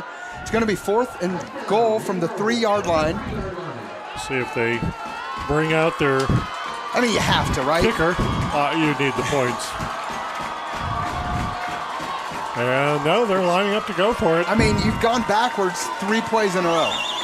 They got Barnes back in at quarterback. Barnes throws. Incomplete. Just not even close. Right. So it's actually what we thought it was going to be. We thought it was right, maybe that Lakota West would start on their own 3 yard line, first down. It's just a minute and 41 seconds later. A great defensive stand, though. Let's be honest, right? I mean, if they put a touchdown in there, this game might be over. Oh, yeah, you go up definitely an extra score there. You got a chance to get it. You're up for sure 2 full scores and maybe 3, depending what you would have done there. If you went for 2. Kicking the field goal. I don't know. Put you up 12. I guess lack of confidence in the kicker. I don't know. I mean, I'm assuming you're thinking, well, yeah, but West has to go 97 yards. Yeah. So what are the likelihood of that? Well, frankly, on half the series, Princeton might get half of that for them. So let's see what happens. 1st and 10, Lakota West. There's a look at Tyson Daniels there at the slot. Their own 3 yard line. They're going to try to advance it. Not much there at all. Looks like he's still around the 3 yard line. Yeah, West has had such a hard time getting around the 2 nose guards for Princeton, Jaden Freeman and Demir Richardson. 2 big bodies there. So it's going to be 2nd and 10 from the 3 yard line. You know, they tried Norman 16 times in the first half, but he only got 34 yards. We'll see what happens here again. Smith is in the shotgun. They're going to try to throw the ball out. Successfully gets it. He's past the 5. He's going to be close to the 10 yard line. So it looks like it's going to be about 3rd and 3. And that's again Brogdon. Who's been a favorite target of Smith today. And I don't know if they're really clamping down on Davis, and that's allowed Brogdon to be successful. I don't know, and I haven't really got a good look to see if are they keeping Radica in the block as a 6th blocker? I know he had a great block early in the game. Right? We haven't called his number. But wondering if they're doing that because they're afraid of the rush, because we've had special. It's really that rush has been number 18, right? Number 18. The Will linebacker, Terrence Jones, has been the difference maker so far on the defense. He's been unbelievable. Smith's going to roll out. He's going to throw the ball out. He's got nothing. They completed the pass, but it didn't get a chance for Davis to turn up field, so it's going to be 4th down and 3 from their own 10. And now the East punter is going to have his heels on the back of the end zone. And we got to have a good snap, and you got to get a good punt. But imagine either way, Princeton's going to wind up with another short field. And they have got a little bit of pressure on both teams have so far on the punts. See what happens. Oh, no. Dropped it. Great recovery. Wow. And it hit the Princeton player. You can't advance it. It's a muff. The West player's going on. You can't do it. Holy cow, the Princeton player threw his helmet. A flag over there. So we'll back, Phil. It appeared to hit the Princeton player, which is a muff by rule, which cannot be advanced by the kicking team. But if that happened, Lakota West gets it where they picked up the ball. Plus 15 yards. On the far side, we see a flag, and I saw a Princeton helmet flying with no Lakota West players around. See if we can see that right again. Here, there's Neal, who went right off his hands. So West ball, 39-yard line. And now we see what the penalty is. 39 plus 15. I like the enthusiasm from the West crowd, but it is not. Yeah. Right? So we've got a personal foul on Lakota West. So perhaps the Lakota West player pulled the Princeton player's helmet off? Let's see what happened there. So what it means is it's Lakota West ball, their own first down on their own 25-yard line. Yeah, where are we going here? This game has been filled with odd plays. So again, 8:24 to go. Lakota West 1st and 10 from their own 25-yard line. Norman's going to try to run up the middle. He's got a little bit of room. He slips. Oh, that might have been his biggest gain on the game. Yeah, good carry there. Kept his feet moving after he was initially hit and falls forward for 9 yards. That's kind of what West needs to get him going. So good job following his blocker there inside. If he would have stepped going to where the hole looked like it was designed, there was nothing there, but he stayed inside of it, followed a blocker, and a lot of success there. So we'll see what happens. Bizarre start to the second half here. Crazy. Here he goes again. Another nice, we used to call it a trap block, when you're bringing somebody across the center to lead the block. What you're doing there is, as you mentioned, the defensive linemen are getting a lot of good penetration. They're big. What this does is allow somebody to cut him from the side. So if you penetrate too much, you can see there 54 came across. The guy says, oh, I can get upfield. And next thing you know, somebody's blocking him on the inside, allowing a hole for the running back. Yeah, 54, Brandon Staley does a nice job creating an extra hole. So 1st and 10 for Lakota West. They got the ball out to the 39-yard line. Still trailing 12-3. But actually, that's 2 consecutive pretty good offensive runs for them. So see if maybe they found some things at halftime. They're going to try to run again, and nothing. Nowhere. Nothing good at all. Defensive play, number 42 for Princeton. That's going to be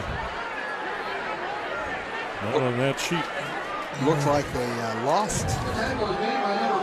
42, Jamari Harper. Yeah, nice play. Senior linebacker. I mean, he came in and looked once again unblocked.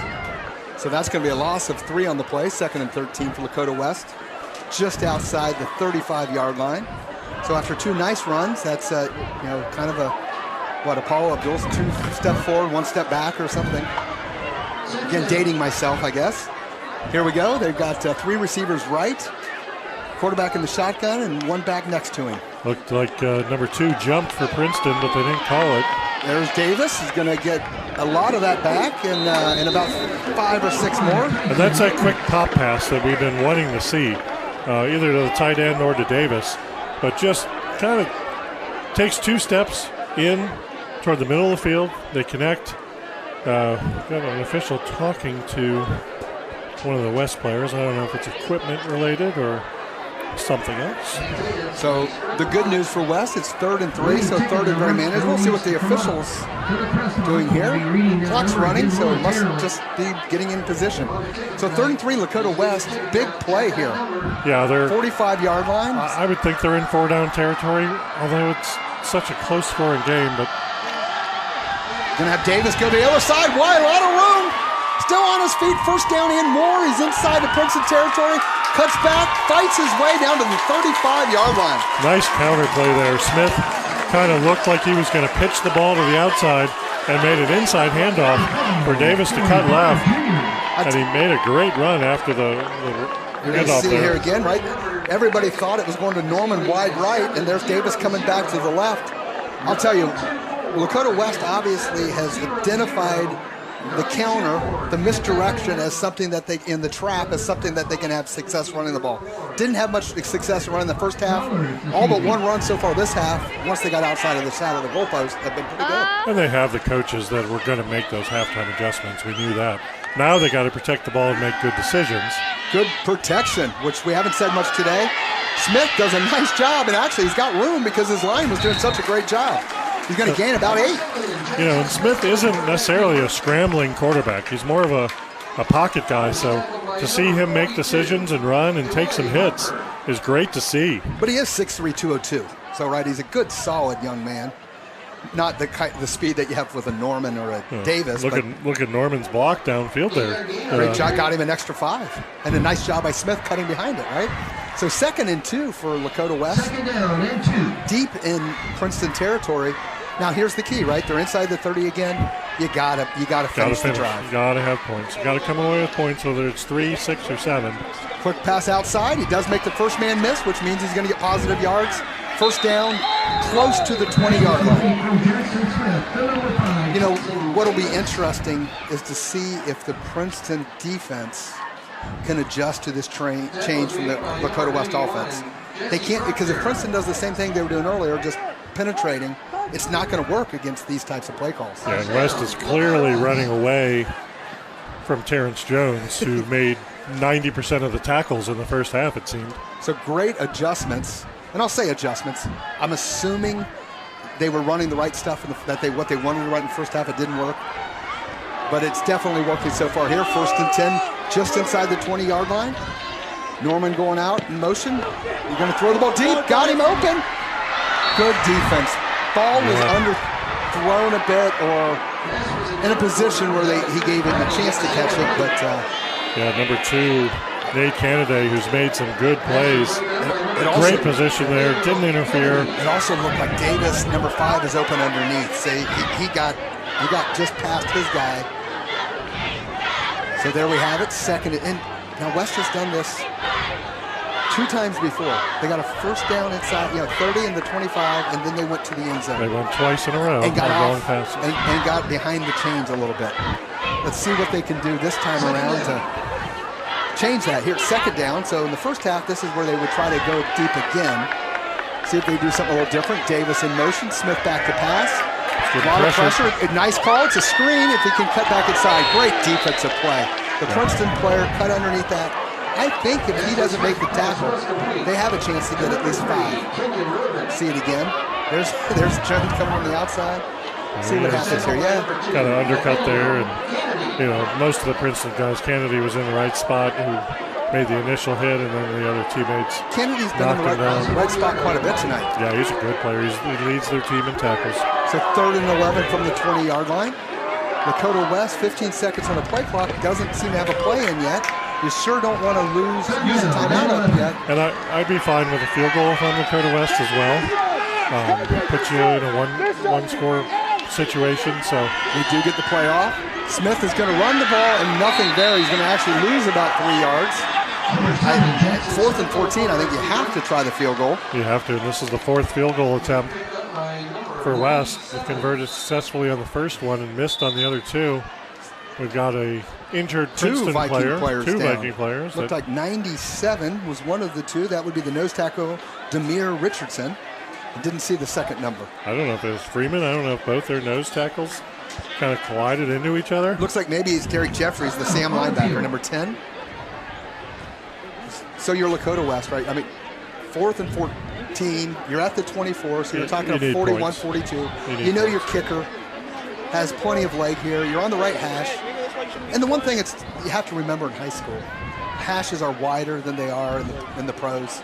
In the pros, they line up at the goalpost, and in high school, they don't. So yeah, I think this is far enough that I don't know if that angle is going to matter as much. If you're a little closer, you might be worried about that angle, but you need points. You need to get more points on the board. You scored the first 3 of the game, and you haven't scored since, even though you've had ample opportunities to get field goals and to get touchdowns. So it looks like Richardson is already up. It looked like they were working on the leg for both of them, which typically would be a cramp.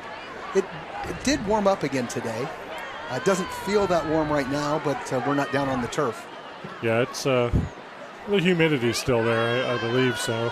But great night for football, great night to be here at Lakota West. This joint broadcast between ICRC, Westchester Cable, Fox 19.3, bringing you 11 camera action here. Hit that like button, subscribe to these channels so you can get more high school action throughout the city, especially in this area, Lakota, Westchester, Mason. These guys are all over the place and do a great job implementing volunteers who run these cameras and us in the booth.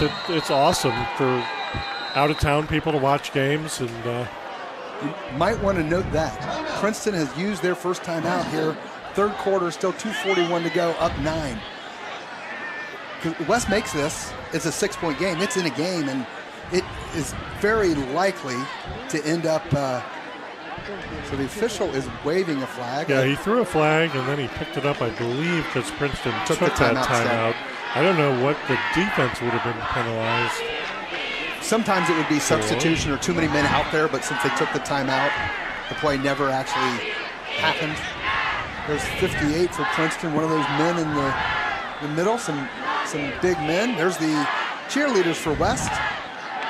Definitely cheering here, seeing if they can't cheer Kofi on to a 41-yard field goal and get back within one score. I saw the Princeton Tiger walking around in his mascot uniform early in the game, but I haven't quite seen him since. Let's see if we can find the Princeton Tiger mascot walking around. So there's the snap, the kick, blocked again, came right off the outside. Boy, whoever picks this up, live ball. Could go. They do pick it up. He's advancing, and he's in the Lakota West territory. Still on his feet. 30, 20. Looks like he's going to take it in for the touchdown. There's a penalty, of course. But it should be Princeton ball, 1st and 10 at about their own 25-yard line. Yeah, number 2 Kennedy again, who's always in the right spot. Picked that ball up. I don't know who Kennedy was the one that blocked it. Got up off the dive after the one who blocked the ball. Was it him and or made the recovery. Was it 8 Wells that got the block? I think it may have been 8 Wells who blocked it and 2 Kennedy up and ran it. And so we'll see where they spot it. Might be closer to the 30-yard line. And, that's normally a penalty no matter what level you play at. A lot of special teams, you're excited. You're trying to give an extra block and you have a block in the back. And so at least one Princeton player down. That's going against West. I'll see what they've got. That penalty was signaled against Lakota West. So now we're really unclear because they walked it back. The official call on the field, illegal blindside block by Lakota West. So they called it an illegal blindside block, but they called it on Lakota West on the Princeton return. But the teams are moving out as if it's a penalty on Princeton. So I think it was just the... That was a correction. He just pointed the wrong way. Yeah. So there you have... No. So he's calling it on West, a touchdown for Princeton. Against Lakota West. Ruling on the field is touchdown. So that's what he's doing. He's saying it was on Lakota West, that they hit a Princeton player from the blind side, and that is a touchdown. I don't know. The officials are still talking about it. Not a good look for the officials tonight. Well, a lot of action. They're getting more camera time than anyone else here. They're coming over to explain the call first to the Vikings. But at the end of the day, touchdown Princeton. Princeton now leads 18-3. So what looked like was going to amount to 3 points for West turned into 7-6 for Princeton. See the fans up in the stands there, as confused as we are in the booth. Yeah, the officials are wow. Are they still talking about it?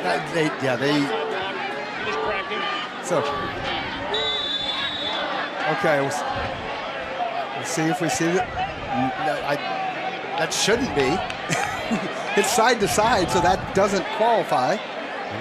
But you're right, that's where he threw the flag. So, again, at the end of the day, here goes Princeton. They're going to try to run in the 2-point conversion. Looks like he's in. He is. He got it. So unsuccessful on 2 extra point attempts. 4 more flags. So after the play, 4 flags. I'm not even going to speculate anymore. The officials seem to be unsure themselves the last couple penalties. So we'll see what happens here. This reminds me of a book that I got my son when he was 8. That was Peculiar Incidents, and you had to read a paragraph and decide what the right call was going to be. Like all the obscure football rules that could happen, we're seeing it all in the second half so far.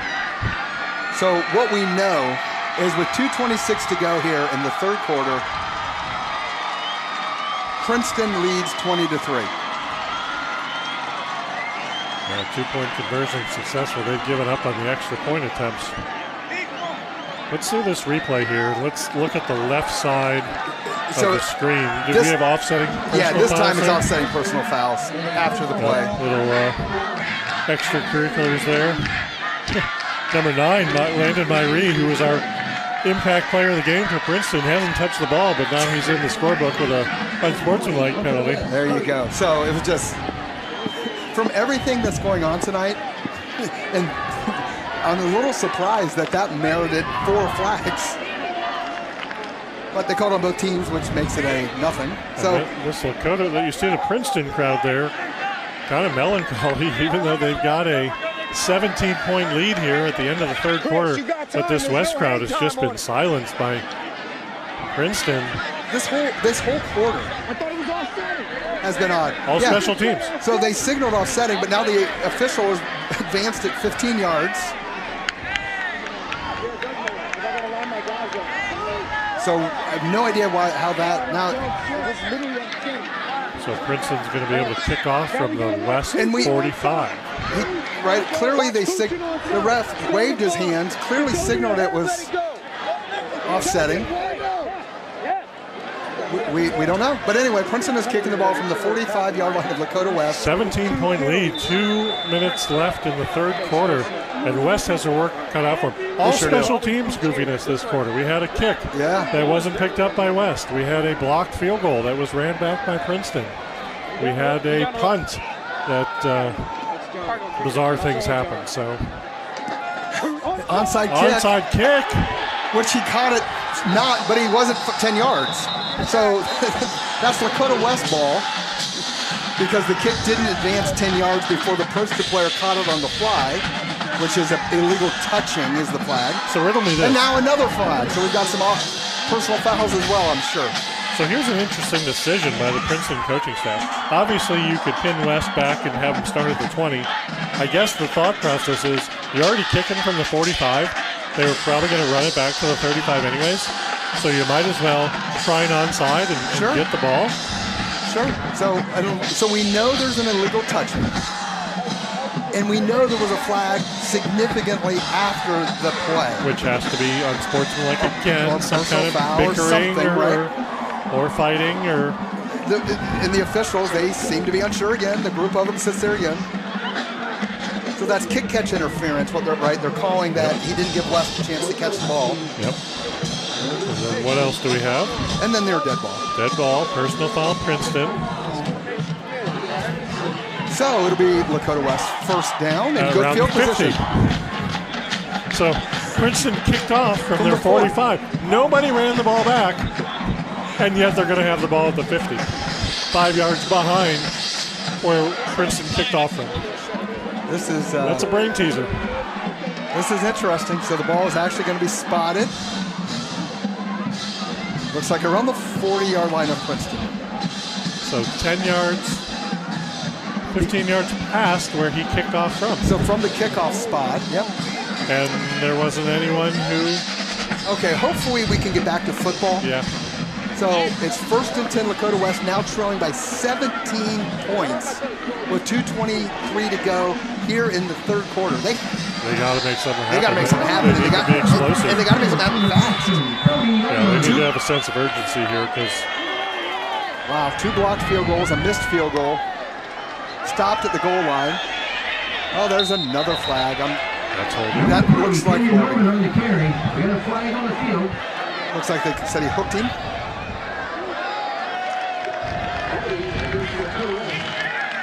Like we said, these referees are going to need an ice bath from their shoulder, their arm. we hate to keep harping on this because we don't want to take away from the kids how they're playing the game, this matchup that we've been looking forward to, but they can't really play the game. Yeah. Right? What happens on the field doesn't normally count so far tonight. But at the end of the day, if you're Princeton, they're out playing West. It's the end of the third quarter, 2 minutes to go, and you're up 17 points. If you're Coach Parker, ignore everything else and be pretty happy about that, right? Just finish. You just want to finish here if you're Princeton. Here we go. 1st and 20 for Lakota West. Looks like it's going to be a relatively short. Looks like it's out of bounds. Yeah, didn't quite catch it. Brogdon having a good game, though. He keeps getting open. And so 2nd and 20. Smith keeps finding him. And don't take anything away from Princeton's defense. They have, in spite of all the penalties, they've kept Lakota West out of the end zone. Yeah, Kennedy's been in great position from his corner spot. And Terrence Jones from the linebacker. Oh, ridiculous. Just all over the place. Having a primetime performance. There we go. We got one back in motion. Smith back to pass. Got a lot of pressure. Does make somebody miss. He's going to throw the ball into the ground.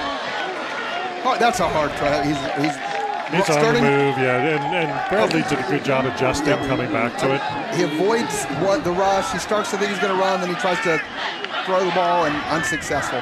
So 3rd and 20 for Lakota West. Curious who that was in pursuit. I'm guessing Terrence Jones, but that's just based on past performance.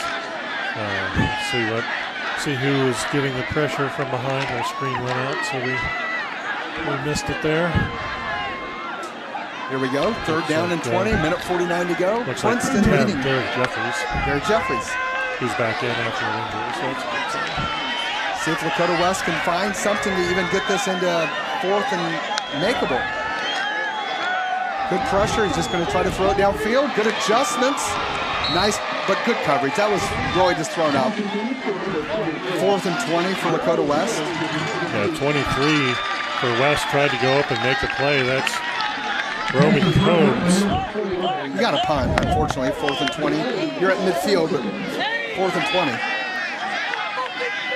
Now, again, good pressure by the up front lineman of Princeton, getting a hand up in the face of Smith. Up 3 scores. Right, they're teeing off now. Here we go. Kofi back to punt from his own 50. From his own 50, from everybody's 50.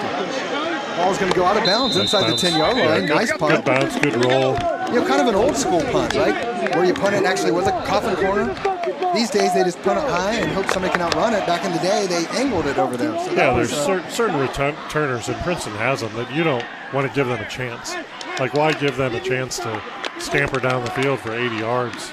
Just kick it out of bounds and let your defense make a play here. So here we are from Lakota West Firebird Stadium. Princeton leading 20-3 with 1:36 to go in the 3rd quarter.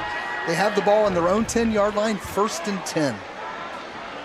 Yeah, West defense has to make something happen. Their offense has been a little stagnant lately, so if they can get a turnover here deep in Princeton field, if they can get a pick, well, I would imagine Princeton's not going to throw too many passes up 3 scores, but looks like they're just going to try to run the ball. Wow. Lakota West linebacker met somebody in the hole. Might have been a defensive back. Fabulous wrap up there. Gained about 4. Looked like he had more, and then he was met.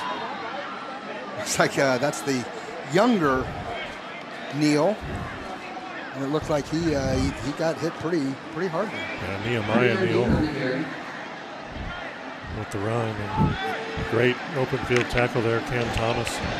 Looked like we had a chance. I tell you what, we said the Lakota West offense needed to do something if they wanted to have a chance. They didn't. Now they put the pressure on the defense. They need to do something here before the end of the 4th quarter. 2nd and 7, 50 seconds to go.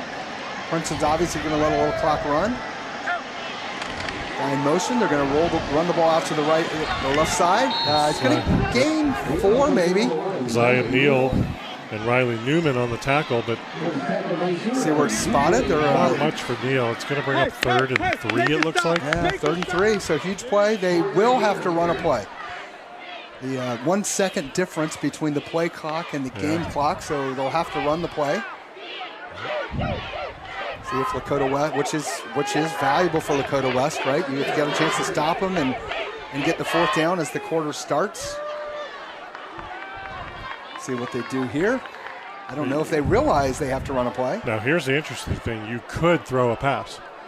You don't necessarily have to run to keep the clock moving because the clock's going to expire either way. So looks like they're going to allow, yes, they got their timeout, which that's their second timeout, now up 3 scores.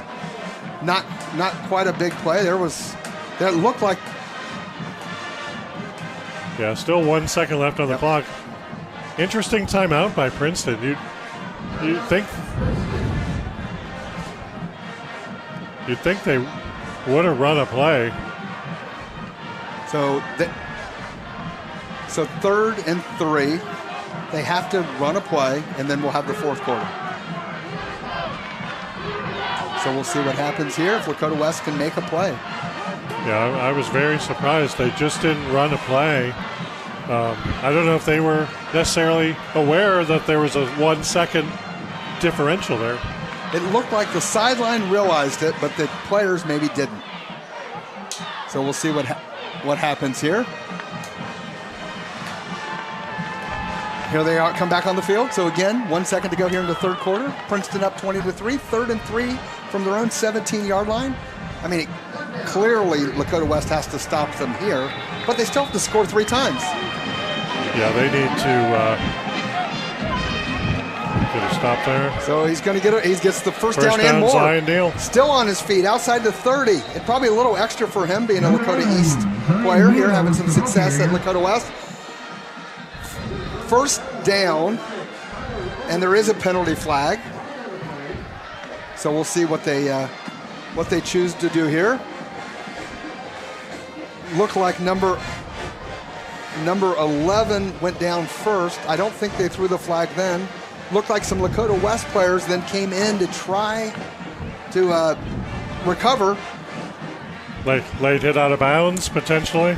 I think it's a personal foul on Lakota West that they did not throw the flag when the Lakota West player either flopped or got knocked down early. And then they threw the flag when a separate Lakota West player came in there who took exception.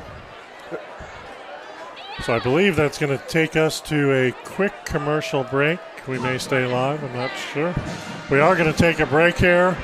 And from Firebird Stadium, it is the Princeton Vikings 20, Lakota West 3. We'll be back for the fourth quarter in a sec. People couldn't see my potential, so I had to show them. I've run this place for 20 years, but I still need to prove that I'm more than what you see on paper.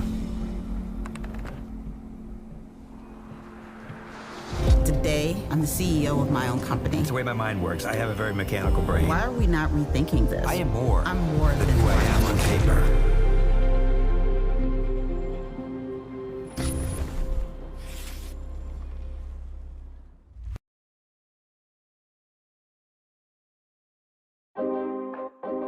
It's important to get a flu shot each and every year because flu viruses are constantly changing and immunity from the vaccine decreases over time. Flu vaccines are updated annually to work against that year's viruses. The best time to get your shot is in the fall, but getting it later can still help. Getting a flu shot lowers your risk of getting sick, and if you do happen to get flu, it's likely to be less severe.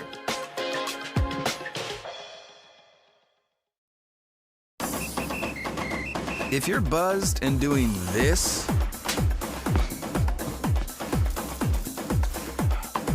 to make yourself feel okay to drive, ZWX.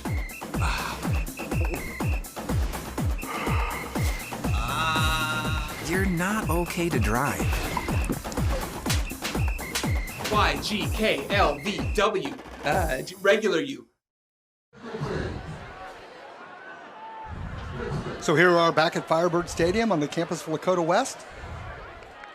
On the scoreboard has been all Princeton tonight. Ken, what do you see? Yeah, I mean on the scoreboard, yeah, but in terms of number of yards per play, time of possession, Lakota West is outplaying Princeton, but Princeton has had the big plays. They had the blocked field goal that they ran back. They had a long 80-yard run, a long 52-yard run, 57-yard run. So they have the big plays going for them. So Princeton runs the ball up the middle there, gain of 2, 2nd and 8 for Princeton. I'm not sure how we get to Lakota West. How do they get to 3 scores? Anything they can do, anything Lakota West can do here different. I mean, clock is just continuing to run. Yeah, they need to take some chances and go downfield. They got to get the ball in the end zone. They've had their chances, by the number of field goals they've attempted in range of Kofi, and by the amount of extra yards Princeton's giving them, they're just not finishing. They're not capitalizing there. So Princeton just used their 3rd and final timeout. Again, up 3 scores, not nearly as critical as it seemed when they used that first one early on. I'm confused by timeout number 2 also. Like, you've got 0 seconds left in the quarter. Just run a play. You're going to run anyways, so just run. So that's the one they wasted, although you may not need them up 3 scores. Yeah, that's the thing, right? It's not good utilization, but it may not matter. So we'll see what happens here. Lakota West. I think Lakota West is shell-shocked right now. I did not think that they thought Princeton was going to come in and have this great of a score differential against them. And I don't know what this. It's hard to figure what the score would be if Princeton didn't have 150 yards in penalties. Do you realize Princeton's only given up 5 points in their last 2 games in 3 quarters? Pretty impressive. They gave up 2 points against Hamilton and 0 points against Sycamore. I'm just thinking if they can get a little bit of a handle on the penalties. Hey, you don't think of Princeton as a defensive team. They got a chance to have a huge season. Back to pass here. A lot of pressure from Lakota West. Oh, so see what I think he's out of bounds before the quarterback threw the ball in the air. Yeah, that was Neal again. Neal scrambling. But here's the thing. You think of Princeton as a team that could score in a hurry and score quickly. To hold Lakota West to 3 points, that's an impressive defense. That's impressive. And where Lakota West has had the ball, so Princeton is fortunate that he was out of bounds, because then it would have been grounding and it would have been the loss plus additional yards. It's still going to be 3rd and 17, and they did stop the clock by going out of bounds. Again, just not sure how, and maybe not meaningful with still up 3 scores. See Princeton rushing to line of scrimmage. They need the clock running. The clock's your friend if you're Princeton. Just going to run up the middle, nothing there. And maybe 2. It's going to be 4th down again for Princeton from their own 35-yard line. So we would assume they're going to be punting. They're probably going to take as many of those 35 seconds on that clock as they can. And honestly, for Lakota West to get back in this game, they need to put some pressure on this kick. They need to force a bad kick, get a hand on it. Their special teams needs to make something happen here because they don't have a lot of time left. You're right. They need to do something to change the momentum, whether it's a block punt or a punt return. Bradley back deep for Lakota West. See what happens here with the punt. Looks like it's a kicked away from him. Let's see if Bradley can get to it at his own 30-yard line. He does pick it up, but the defense is there. He's going to go backwards, try to get around, and I don't think that's going to work. He's going to be taken down to his own 25, but you do understand that. He tried to make a play. If he could get all the way around, it was a lot of open field. And that's good kick coverage by Princeton. Their players got down the field 33 and 20. Number 20 is Noble James, and number 33, Eric Sarpong Jr. Good coverage. Yeah, and it's going to end up being about a 41-yard net punt, so outstanding at this level. So 1st and 10 Lakota West, 10:15 to go. Trailing by 17. Do we have to do they have to start slinging it? 45-yard line. Yeah, they're going to have to take some long downfield chances. The challenge has been when they've tried to go back to pass, there's been a lot of pressure for the most part. Yeah, he hasn't had the extra time that he needs. There's a motion man. So here's Smith going to move forward. He's got to get receiver in the middle of the field. He's got pass someone. Midfield. That's actually been the success he's had, is when he stepped up in the pocket or through the pocket almost in open field and then found a receiver. So nice play by Jackson Smith. Good recovery. Solid protection. And then he he stepped had up. time. He stepped up nicely and got it to, who caught that? That was 14, I believe, for Lakota West. I would think that's Jordan. So 1st and 10 Lakota West, 47-yard line of Princeton. Quick pass on the outside. Not much there at all. Still in bounds, so clock running under 10 minutes. And they have to have a sense of urgency. Like they're in the 2-minute drill already. Get up to the line, get the next play, and go. You have to have 2-3 plays knowing what you're doing, and they're hot routes. Quick calls at the line of scrimmage, no time to huddle. Somebody's injured on the play. So the clock will stop to get, I think that was Jordan again. Get him off the field there after had a nice catch 2 plays ago. So the clock will restart. 2nd and 9 Lakota West, 46-yard line of Princeton. Need to see if they can find another long play here. Norman in motion. Here comes the blitz. Oh my, untouched. He's going to go down for a big loss. Back to his own 45-yard line, and there's another penalty. And number 42 with a head of steam from Princeton. That is. So it appears that after the thing, the Princeton player celebrated and is going to get a penalty. So, yep, another unsportsmanlike conduct penalty on Princeton. So it'll be Jamari Harper. So, wow, great rush, timed it perfect, took him back to the 45-yard line.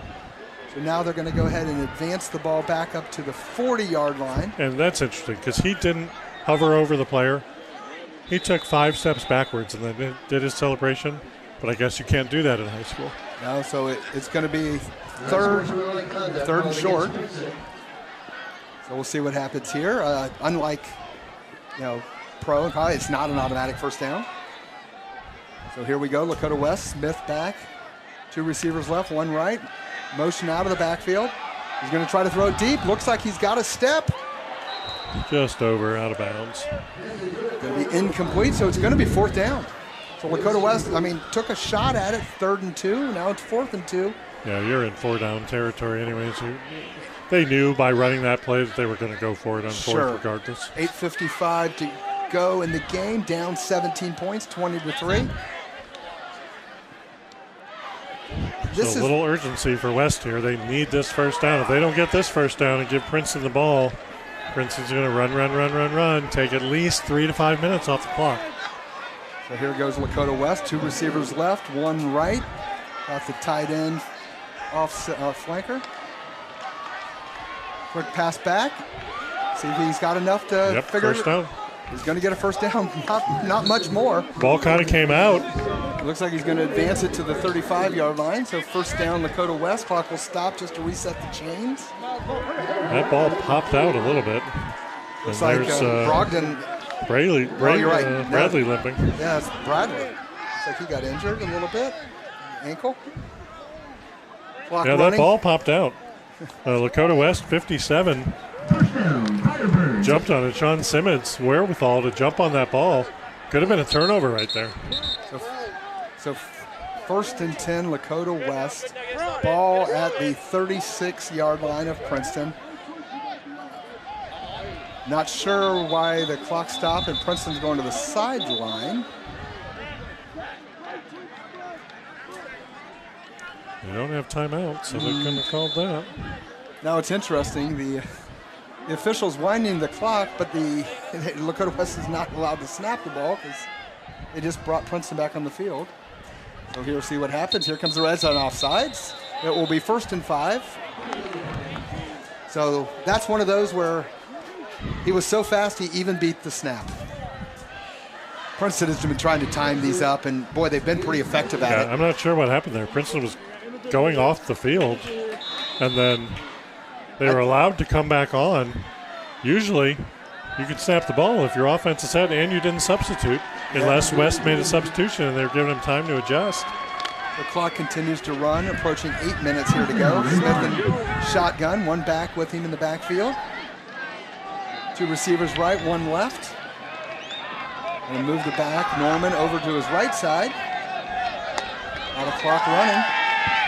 There's some pressure, but Norman did a nice job. I don't think he ever caught it. I think it was, I think he bobbled it. Yeah, he didn't have full controlled possession there. Not a fumble, but it will be an incomplete. So 2nd and 5 for Lakota West. Clock does snap. 7:49 to go. We'll see it here quick. Kind of got away there. Might have Radica looked like he tried to hold the guy on the outside. I don't know if he got him or not. Coach Bolden not real happy with how things are going, and I understand why.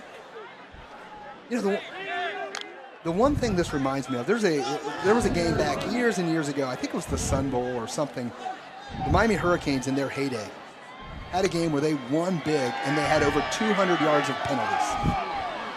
This kind of is reminiscent of that. I mean, Princeton's up 17 points in spite of, I don't know what the number is right now. We don't have the stat. It's well over 150 yards of penalties. Yeah, there was a catch by Jordan there on the sideline. Another first down. 7:44 to go. 1st and 10, Lakota West inside the 25-yard line of Princeton. To have that many penalties and not give up a touchdown is baffling. I mean, think about that. Ball at the 6, penalty to the 3, penalty from the 1 to the half, and they've been able to keep Lakota West out of the end zone. So West trying to get in the end zone on this possession. Let's see if they can capitalize on a few more mistakes here. Another untouched to the quarterback. Got rid of the ball. He's taken some shots lately. Like you said, Princeton just teeing off. And Norman couldn't quite get a handle on that one. It almost looked that time like the Princeton guy kind of held up like he was shocked that he was unblocked. So you see him just kind of put his hands on to Smith but didn't hit him. Probably a good idea the way the night's gone. Yeah, not get a late hit, because Smith did get rid of it in a hurry. But West now facing a 2nd and 10 from Princeton's 24. Again, they just need to get in the end zone and get some momentum going. See what they do here and at least give themselves a chance here. Smith in the shotgun, 1 back with him, 3 left. They're going to run the draw, run it up the middle. Norman is able to keep his feet. Ball is inbounds about the 18-yard line. Looks like he gained about 6, so it's going to be 3rd and 4 for Lakota West. Did get out of bounds, so the clock's... clock's keeping going. Yeah, he did wind him, said he was down inbounds. It's hard to tell over there because he kind of broke loose. He was. So the 7:17 and counting. So 3rd and 4, and you have 2 plays to get this. Obviously, you want to get the first down here, but I would imagine a run by West here, knowing you're going to have an opportunity on 4th as well. But Princeton's short yardage defense has been solid tonight. Princeton's done a great job here of just making West take a lot of time. Even if even though they're moving it down the field, right, it's taking them a long time. There's a sack. Smith is down. And here's something new. There's some flags on the field. See what the actual call is. Ball's back. Looks like it's going to be about a 3rd and 6. Looks like holding on West was the initial. Oh, no. Nope, Princeton declined. So it will be 4th and 6, I believe, is going to be the call. I think the receiver cut upfield before the snap is what they were calling there. He's been awful close to it a few times.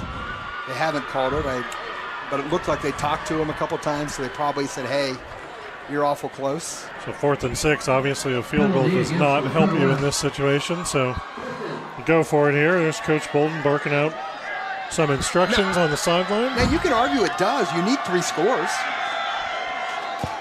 Got him wide open. Davis, I think, is going to go in the end zone.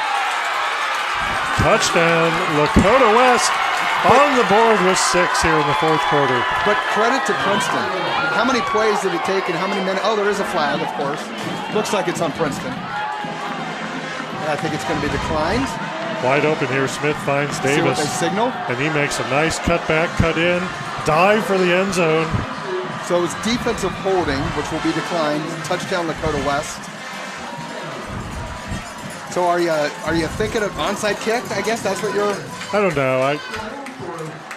Maybe. Or maybe a squib like they started the game. Maybe a little bouncer in the middle of the field. Going for 2 doesn't really help you here. So they are going to kick the extra point, I believe. Some West fans excited in the stands, clapping along with the band. Home crowd rejuvenated a little bit here. We got... number 5, Davis was hobbling off the field there. He's being helped off the field. And you don't want to see that if you're a Lakota West fan. No, that's not good. See what happens here. Lakota West is trying to line up for their extra point. play clock has not started, so doing a little bit of a shuffle drill, getting players in and off the field to get lined up, but for some reason the ball's not spotted yet, so no real hurry. All right, there they go. They've spotted the ball, ready for play. And, yeah, they've been coming off this outside on the field goals. There's the kick, and it's good. Big time kick. That's going to wind up at the Kemba Credit Union parking lot there. So here we are, 6:22 to go, fourth quarter. West finally crosses the goal line, but still trails 20-10 to the Princeton Vikings. So still two series. So Brent, I don't know if you were curious with this joint broadcast what the inside of the production truck look at that looks like. ICRC, Fox 19, and Westchester Cable. Look at those guys at work. Hardest working guys in Westchester right now. So now you can see where all those 11 cameras are. There's one of those cameramen doing such a great job tonight. They're doing an awesome job getting us every angle, every time, replays. They're zooming in on every flag that we've seen all night. They're unbelievable. It's been fantastic being in this booth with this quality caliber of a broadcast. So here we go. We've got... look at our parabola operator. Wow. So as a math guy, I'm a math guy. I write about that in textbooks that I do. We're going to write a word problem about the Lakota West parabola operator guy coming to a textbook near you. Outstanding. So what do you think? Are they onside you have kick, to right? scrib it. You have to onside their line. Looks like they're lining up onside. You have to. You don't have a choice. Even if you give Princeton a long field and a short field, you still need to stop them in three downs or have a defensive turnover. You got to get the ball back. And you do have 3 timeouts. That can help you with 1 possession, but they need 2 possessions. So apparently a penalty on Princeton was applied to the kickoff. Now, Lakota West will be kicking from the 50-yard line, it appears. I don't know if we've had 2 kickoffs from the same yard line in this game. So here they go. So Kofi, we'll see. We know he's got a strong leg. We'll see if he's got the spins or the flips or the bounces in his leg here, because Lakota West needs some magic. Their opening kickoff trickled a little bit, and we think that was intentional to try and get Princeton off guard. But no, Princeton has their hand teams. They're expecting it. Try and get a high hop. Make sure that ball goes 10 yards. Nice play by Princeton. He's going to go all the way. Wow. Now they are going to catch him, it looks like. Nope. Number 21 for Princeton, taking the ball off the 2-hop, playing it like a shortstop. Gianni Simpson to the house. To the house. And it's funny because your special teams coach says, don't do that, right? Catch it, go down. But he wasn't having any of that. That was big-time athletic play. He played the ball on 2 hops. West did not get a chance to get close to him. And, probably West was like, oh, shoot. And there he went. I mean, that's just like a baseball infielder attacking the ball, getting it on the second hop. And nobody there. And just outrunning everyone. Nobody in front of him. Great play from Princeton. They now lead 26-10. Wow. Kind of I'll say an important kick here because it puts you back up 3 scores versus just 2. But the way it's gone, I don't think that was going to be that significant, and it's good. So with 6:13 to go here from Lakota West, Princeton 27, Lakota West 10. Let's talk about the Princeton special teams. What started out as 2 missed extra points, disaster in the special teams film room tomorrow, now turned into a blocked field goal for a score, and an onside kick return for a score. And another blocked field goal. 2 blocks, 1 for a touchdown. 2 for 2 special teams touchdowns. Yeah. And 2 big-time blocked field goals. If they don't block those West field goals, and it's 12-9 or 12-6, right? West plays it a little differently. It's a different game. So, great job. You can see the Princeton crowd over there celebrating.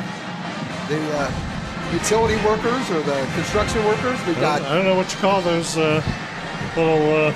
Neon Night for the Princeton Vikings, and they've been very successful with Neon Night. Yeah, I need to get me one of those. There's the Lakota West band still celebrating their team, although you could tell a little bit disappointed. And you know what I love? Look how many people are in that band. Look how many students are in that band. Kids that are involved in activities for practices and on Friday night. It's great. It's great to see. So here we go. Messer will be kicking off again for Princeton, and he is kicking from the 40-yard line. So, and for those of you who don't watch all the time, that is normally where you kick off from. We just haven't seen it very often today. So Bradley is back with Norman for Lakota West. He's going to try to kick it. This one does go out of bounds. Yeah, I know the question's coming from you. What does West need to do? I don't know. I mean, they need to do what they did on the last possession. They need to score a little quicker than they did. They can't be taking 5-6 minutes. They need a 3-minute drive, 2-minute drive. I mean, not scoring before half has been the challenge, right? Yeah. So we'll see what they do here now. The Lakota West is going to make them re-kick. I'm a bit confused. The official lined up at the 45-yard line. I think they got confused. It actually will go back to the 35-yard line. So now Princeton will kick from the... You see, we talked too soon. The kick from the 40, nope. Got to kick it out of bounds, so now you're kicking from the 35. Got to do it over again. That wasn't the correct yard line. That was too standardized. So here we go. Messer will get another chance to stretch out his leg. Lakota West will be lined up around their own 15-yard line, so they should get a chance to return this. Although Messer's done a decent job of putting the ball kind of in that corner a bit. Now he's just going to try to squib it down the middle. West picks it up inside their own 20. Going to run it straight up the middle. Nice gain out to the 38-yard line. No flags on the play, so Lakota West will take over 1st and 10 from their own 38-yard line, trailing by 17. Down 17, 6:08 left. You have to score within 2 minutes here. I mean, or sooner. Like you don't have many possessions left in this game. If you're Coach Bolden, and I know you never give up and all that kind of stuff, but aren't you sitting here saying, hey, let's just get another good drive, another touchdown? Aren't you trying to set up the rest of your season here? You just scored the last drive. Now, if you score again here, even though you may lose the game, at least you're in a position where you can say, hey, we finished out the fourth quarter doing what we know how to do. Yeah, you need to put points on the board. Next week, you're at Fairfield, and then you're home against Middletown. Then you're at Coleraine. Smith is going to tee back. He does have a receiver open. Great defensive play. Smith couldn't quite get the ball as deep as who that was, Brogdon. And a nice recovery by the Princeton defender who tipped it away just in time. Yeah, that was Andrew Wells who knocked it away for He was behind him, but couldn't. Just a good recovery. And Wells tipped it up over the head of the receiver, but nice recovery by the corner because it did get beat, like you said. 2nd and 10 for Lakota West from their own 38-yard line. Smith in the shotgun. 3 receivers left, 1 right. Back in the backfield with him. Going to do a quick out pattern or a quick stop. He's going to turn and run it. Gain about 5. That's Brogdon again, number 9. So we'll see what happens here. 3rd and short for Lakota West. 5:47 and running. So West, like we said, is at Fairfield next week. They're home against Middletown, and then they're at Coleraine. Princeton, on the other hand, next week has Lakota East at home. Then they're at Mason, and then they're home against Hamilton. Home games being played at Lockland Stadium. Princeton just about pick 6. If you watch that again, I think it might be your favorite player there, Kennedy.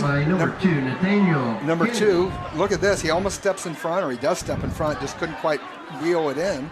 So it's going to be 4th and 2 for Lakota West. Clock running, the play clock running, under 20 seconds. Game clock stopped on that incompletion.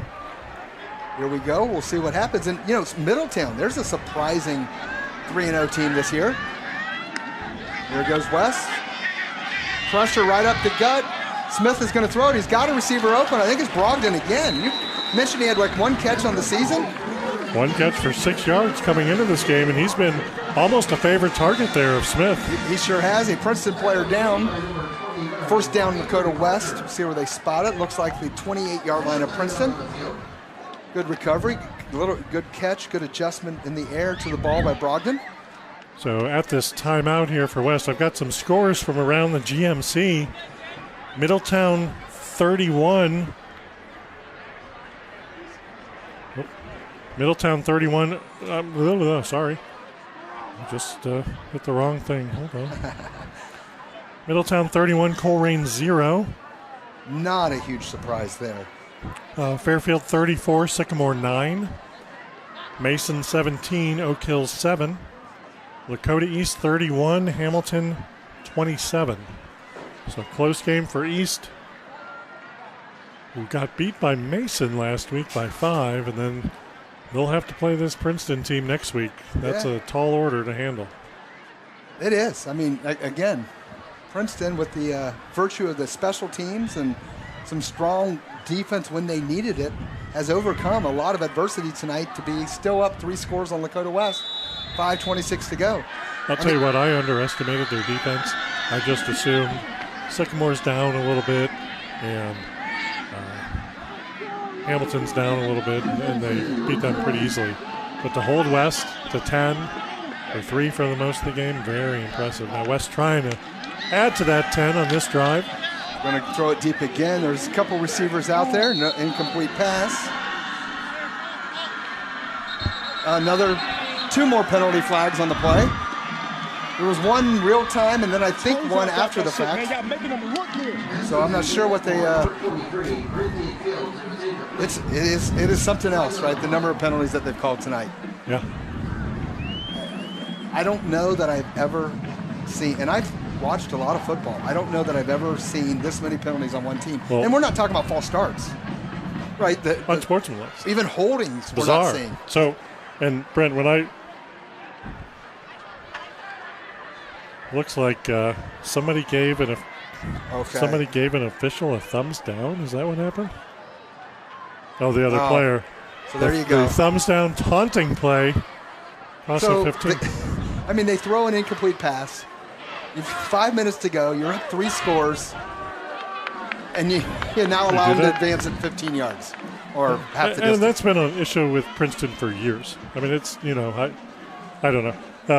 I read off those scores from the GMC, Brent. They're all done. Those are all final.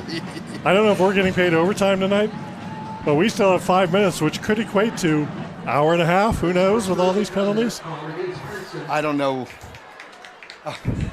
And they ejected him. I don't know if that means that was his second. If that was because it was the second one, or they're just tired of it. Perhaps it's one of those deterrent. He won't have another penalty if we throw him out of the game. Here's something new, an officials conference. Oh my gosh, this is. So it'll be first down for Lakota West, somewhere inside the Princeton 15-yard line. We'll see where they actually spot it. Still trailing by 17 points. Officials, we don't know. I don't know. They're having a conversation. Maybe because the ejection. Yeah, the paperwork has to be done for the ejection. We'll see what they are doing. They got. No, I guess that's it. They just, wanted a breather. Back to football. So here we go. Jackson Smith in the shotgun. A couple of receivers left, one right. Nobody in the backfield with him. He's going to throw a quick one toward the end zone. Looks like it's caught. Nice catch. I think he's out of bounds at like the 1 yard line. Got him at the 1 inch line, but what a throw and catch by Davis. Oh, sorry, Carmelo Jordan. So it will be first and goal for Lakota West inside the 1 again. 4:57 to go. Like I said, at least maybe if you're West, you do this. If you can score here, you got 3 timeouts. You can get the ball back, score again. I know that still doesn't get you back. Like you said, you want points on the board for next week, for the week after, for your psyche, for your mental capacity. That your offense can make things happen. So we'll see what Smith does here. Another flag. I think this is a false start. So this is kind of a traditional penalty that you normally see. Thank goodness this is not a muddy field. I mean, right, these flags would be needing laundered terribly, but at least it's on the turf tonight. So it will be first and goal from the 6 yard line for Lakota West. Still 4:57 And they've been in this position. That's the position they were in at the end of the first half. They couldn't capitalize. They need to get the ball in the end zone. See what they do now. It looks like Norman in the backfield with Smith. A couple receivers pointed each way. Try to run the ball up the middle. Nowhere. Not much. That big beef right in the middle again for Princeton between Terrence Jones and between Jaden Freeman and Demir Richardson. Man, it's hard to get past them. Looked like number 8, Andrew Wells, filled the hole also for him that time. He's made a couple plays from his safety position as well. So here we go. 2nd down and 4, or 2nd and goal from the 4-yard line for Lakota West. See what happens here. 2 receivers right, 2 left, 1 back in the backfield with Smith. Smith takes the shotgun snap. He tries to throw quick. Nothing there. He's now going to try to run it. He's going to get to about the 2-yard line. It'll be 3rd and goal from the 2. Clock running. It'll be under 4 minutes at your next snap. Yeah, he was brought down by 42, Jamari Harper. Harper didn't start on defense for Princeton, and he's come in and done a dynamite job. Made several plays. See what Lakota West does here, right to the line of scrimmage. Clock does go under 4 minutes. 3rd down and goal from just inside the 3, it looks like, the spot. Almost got the Vikings to jump. And no room at all. He's actually backwards, lost 2 yards. It's going to be 4th and goal from the 5.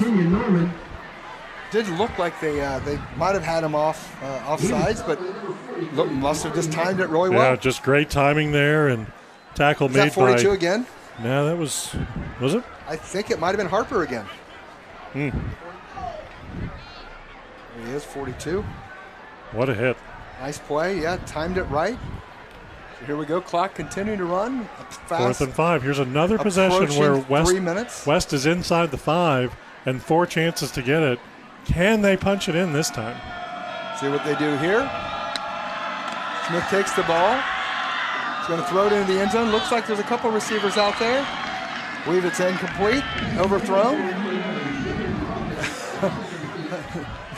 Interestingly enough, the defenders just kind of signaled incomplete and then looked at the official to make sure that wasn't a problem, and apparently this time it was not. I think that's still okay. So that will mean Princeton will take over on their own 5-yard line, 1st and 10, exactly 3 minutes to go. So, wow, that looks like that was probably the last gasp for the Firebirds. Yeah, and the crowd here in front of us is dispersed a little bit. A lot of the band parents have left, and they don't know what to think because West came into this game thinking they were the better team and thinking they were going to handle Princeton pretty easily, but the Vikings had other plans. So, we've talked a lot about the penalties, but let's give the defense for Princeton credit. In spite of that, they have made play after play. He does advance it out of the end zone, maybe to the 7-yard line. We got goal line stands on both ends of the field, stopping West from punching it in. So we had ample opportunities, something that's their bread and butter, just getting 4 yards. And look at that, they had him in the end zone, and Neal was able to advance it out to the 7-yard line. So that was big. Instead of a 5-yard loss and a safety, they were able to advance it out there. West used their first timeout. So if they can stop him here, it is 2nd and 8. They do have an opportunity to get the ball back and perhaps punch one more in. I know it won't mean much on the win-loss, but it may mean something for their confidence. I don't know. You're Lakota West. It's like you've moved the ball. You just haven't been able to finish. And it's the message you want to send to your players. I mean, Coach Bolden, obviously there's a big story here. There's a big picture where you're just not going to say, you know what, we didn't win this game. Let's just let the clock expire and take our lumps. You need to show your kids that you're going to fight till the end. You're going to take your timeouts. You're going to try and get the ball back. Because anything could happen, too. There's 3 minutes left in a high school football game. You don't know what could happen. Well, and the reality is, this doesn't put Lakota West out of the playoff race. You just have to get it together, finish out the GMC season strong, and you put your position. Now, on the other side of that, puts Princeton in a driver's seat for the GMC, maybe. Middletown moving to 4-0. So I guess from that perspective, Middletown, it's just hard for me to think that Middletown is going to beat Lakota West and Princeton the way it's been the last 10-plus years. But they're going to be 4-0. They're going to be, they're going to be the only undefeated team in the GMC after this week. Yeah, they'll be 3-0 in the GMC, 4-0 overall. East has a loss to Mason. Mason has a loss to West. Fairfield had an early loss. Hamilton has 2 losses. So, yeah, it definitely puts Princeton in the driver's seat for the GMC. But like you said, most of the teams in the city, I don't know if they pared it back down to 8 or they're still at 16. I know they were toying around with that. So they're back to, like last year, 16 out of the 19 teams make it to the playoffs in D1. You're going to make the playoffs. So it's what you do at the end of the season. But here, you just have to be in the top half of the teams in the city, and West is still in the top half. Yeah, it is 12. That is absolutely right. They gave a bye week to the top 4. Okay, so you're in the playoffs. So you're not going to blow your playoff chances with this one game. You're going to make yourself tougher because Coach Bolden's going to teach you it's not a loss, it's a learn. So 3rd and 7 for Princeton. Advances the ball a little bit more, not for a first down. It'll be the 3rd timeout for Lakota West. Princeton's going to be punting, so Lakota West will still have a couple minutes, 2:29 on the clock. They should get the ball with a couple minutes left, a chance to put one more score on the board. Improve their confidence, especially on the offensive side. The defense, and if you could tip a punt here, you could get a special teams score. Who knows? I mean, it's happened. We see it happen in this game. So see what happens here. But yeah, we're working in the wee hours here. It's approaching 10 p.m. and we still have 2 hours and 30 minutes. I hope our camera guys, I hope there's enough skyline left in the booth for our camera guys to come up and now come on, Ken. It's 2 minutes and 29. It's not 2 hours left. Come on. I don't think they can extend it that far. Although, I don't put anything past this game. It's been crazy. It's yeah, we've definitely seen some interesting plays, some interesting special teams plays as well, and some penalties that, like I said earlier, these kids see it on TV, so they do it. I don't know. I wish some of the NFL players would tone it down a little bit. I don't know if that's the right thing to say, but as a high school kid, just play the game. Well, I have this conversation with my kids a lot. You know, what they think is celebration, I think is taunting, and that's the difference, right? In theory, you know, they're trying to stop the taunting. We got a not so great of a kick there, but nice bounce for Princeton, and West is going to have the ball around the 40. They're on 46. So there you go, 2:18 to go, trailing by 17 points. Let's see if they're happy. But I don't think anything we've seen tonight. There's another penalty. Personal foul on Princeton. I don't think anything we've seen tonight is, I don't know what word I'm looking for, but it's not atrocious. It's not crazy. It's just it's a subtle, unsportsmanlike. You can't do it. We're going to try and see what happened here. See what the little shove in there. So wait a minute, that ran sure into looked like the kicker. Lakota That was the West, kicker. and that was Lakota West penalty. So they changed it up, right? So that'll be a first down for Princeton because that is a roughing the kicker. After he kicked the ball, though, he was not yet coming downfield as a tackler. We'll see. I think they're going to call it a post change of possession penalty, and it's going to become a first down. Now, we'll get five of them together, and I'm sure they'll come up with an answer. I told you this could last another 2 hours. You did. They're still talking. So now you've now changed their mind, right? They're going with your ruling that it was after the punt, so it's going to be a penalty. Because he had kicked the ball. Oh, yeah. He was a tackler at that point. He's a special teams defensive pursuit. So Lakota West will have a first down from their own 31-yard line instead of the 46. And he was blocked in the back. But the official absolutely signaled first down Princeton, and then they got together and said, "Wait a minute." He wasn't, as you mentioned, he wasn't a punter anymore. He was like 8 yards from where he finished his punting. I think they're just confused and delirious. But, you know what? Not to knock high school officiating because it's a hard job. And I appreciate these guys out there. I'm not trying to belittle what they're doing. They're trying to get control of this game so nobody gets injured, so nobody gets in a fight. I don't mean to critique him as much as we sound like we are. But let's be clear.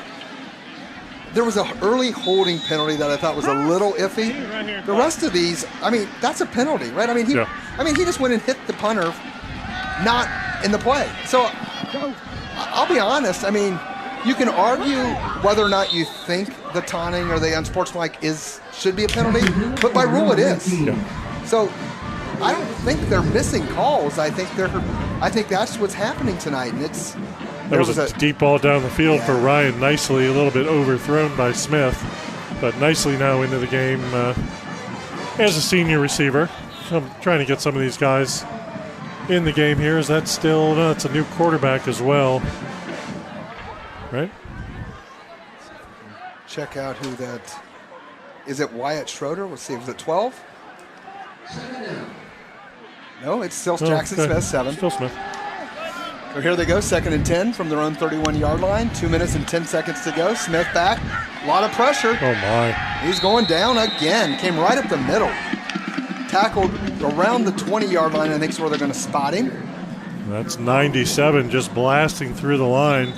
97, Demir Richardson from his nose guard position. Oh, and 13 as well. Got some new guys in there. Yeah, so he's injured after the sack. 13 is Shamsuddin Pickens Jr. for Princeton, getting in the game and getting a quick sack to his credit.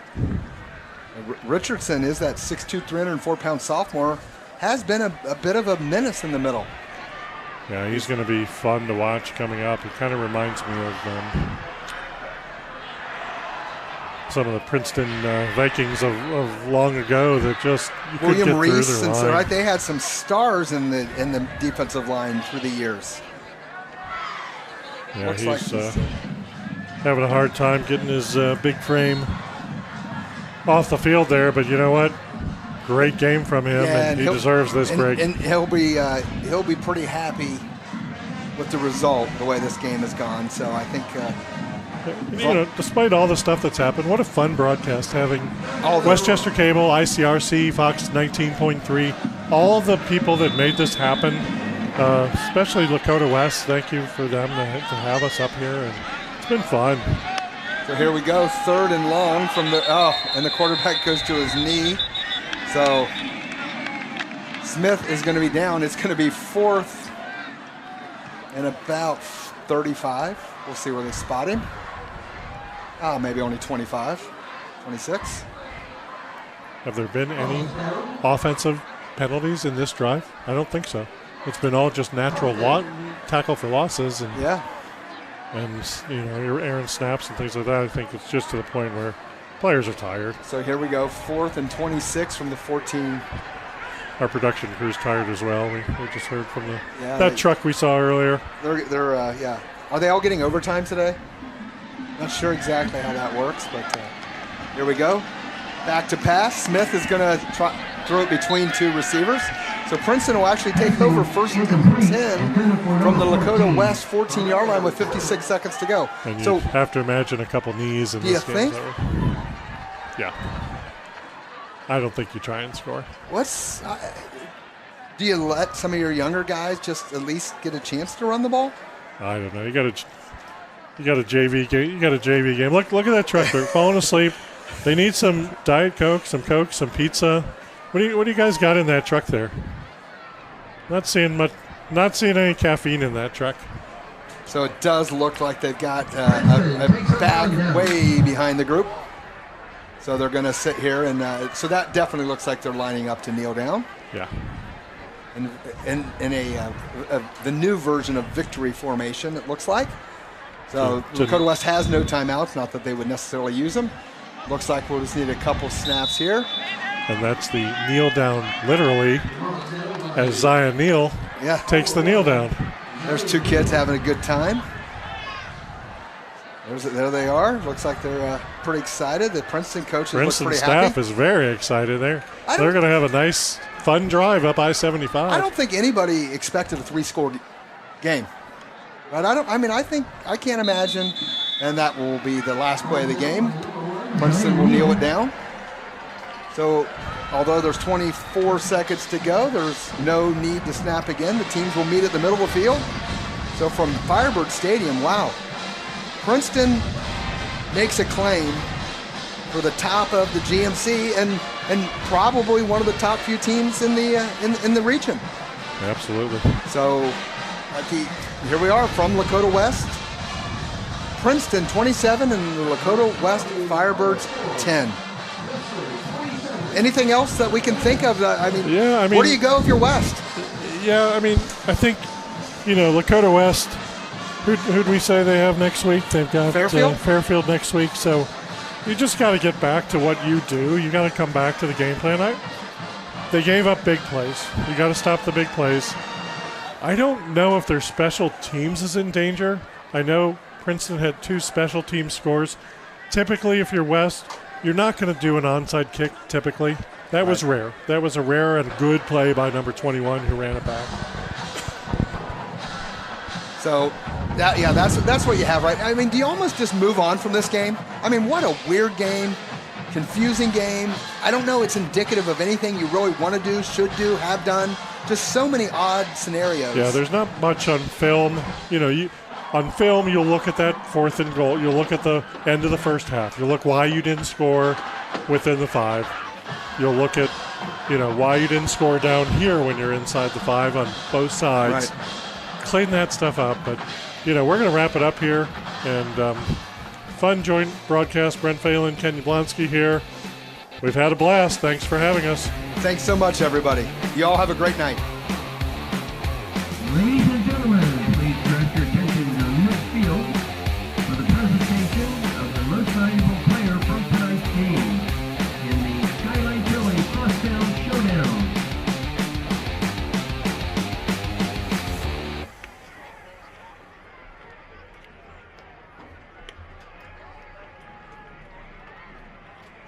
Tonight's MVP is number 1, Zion Neal.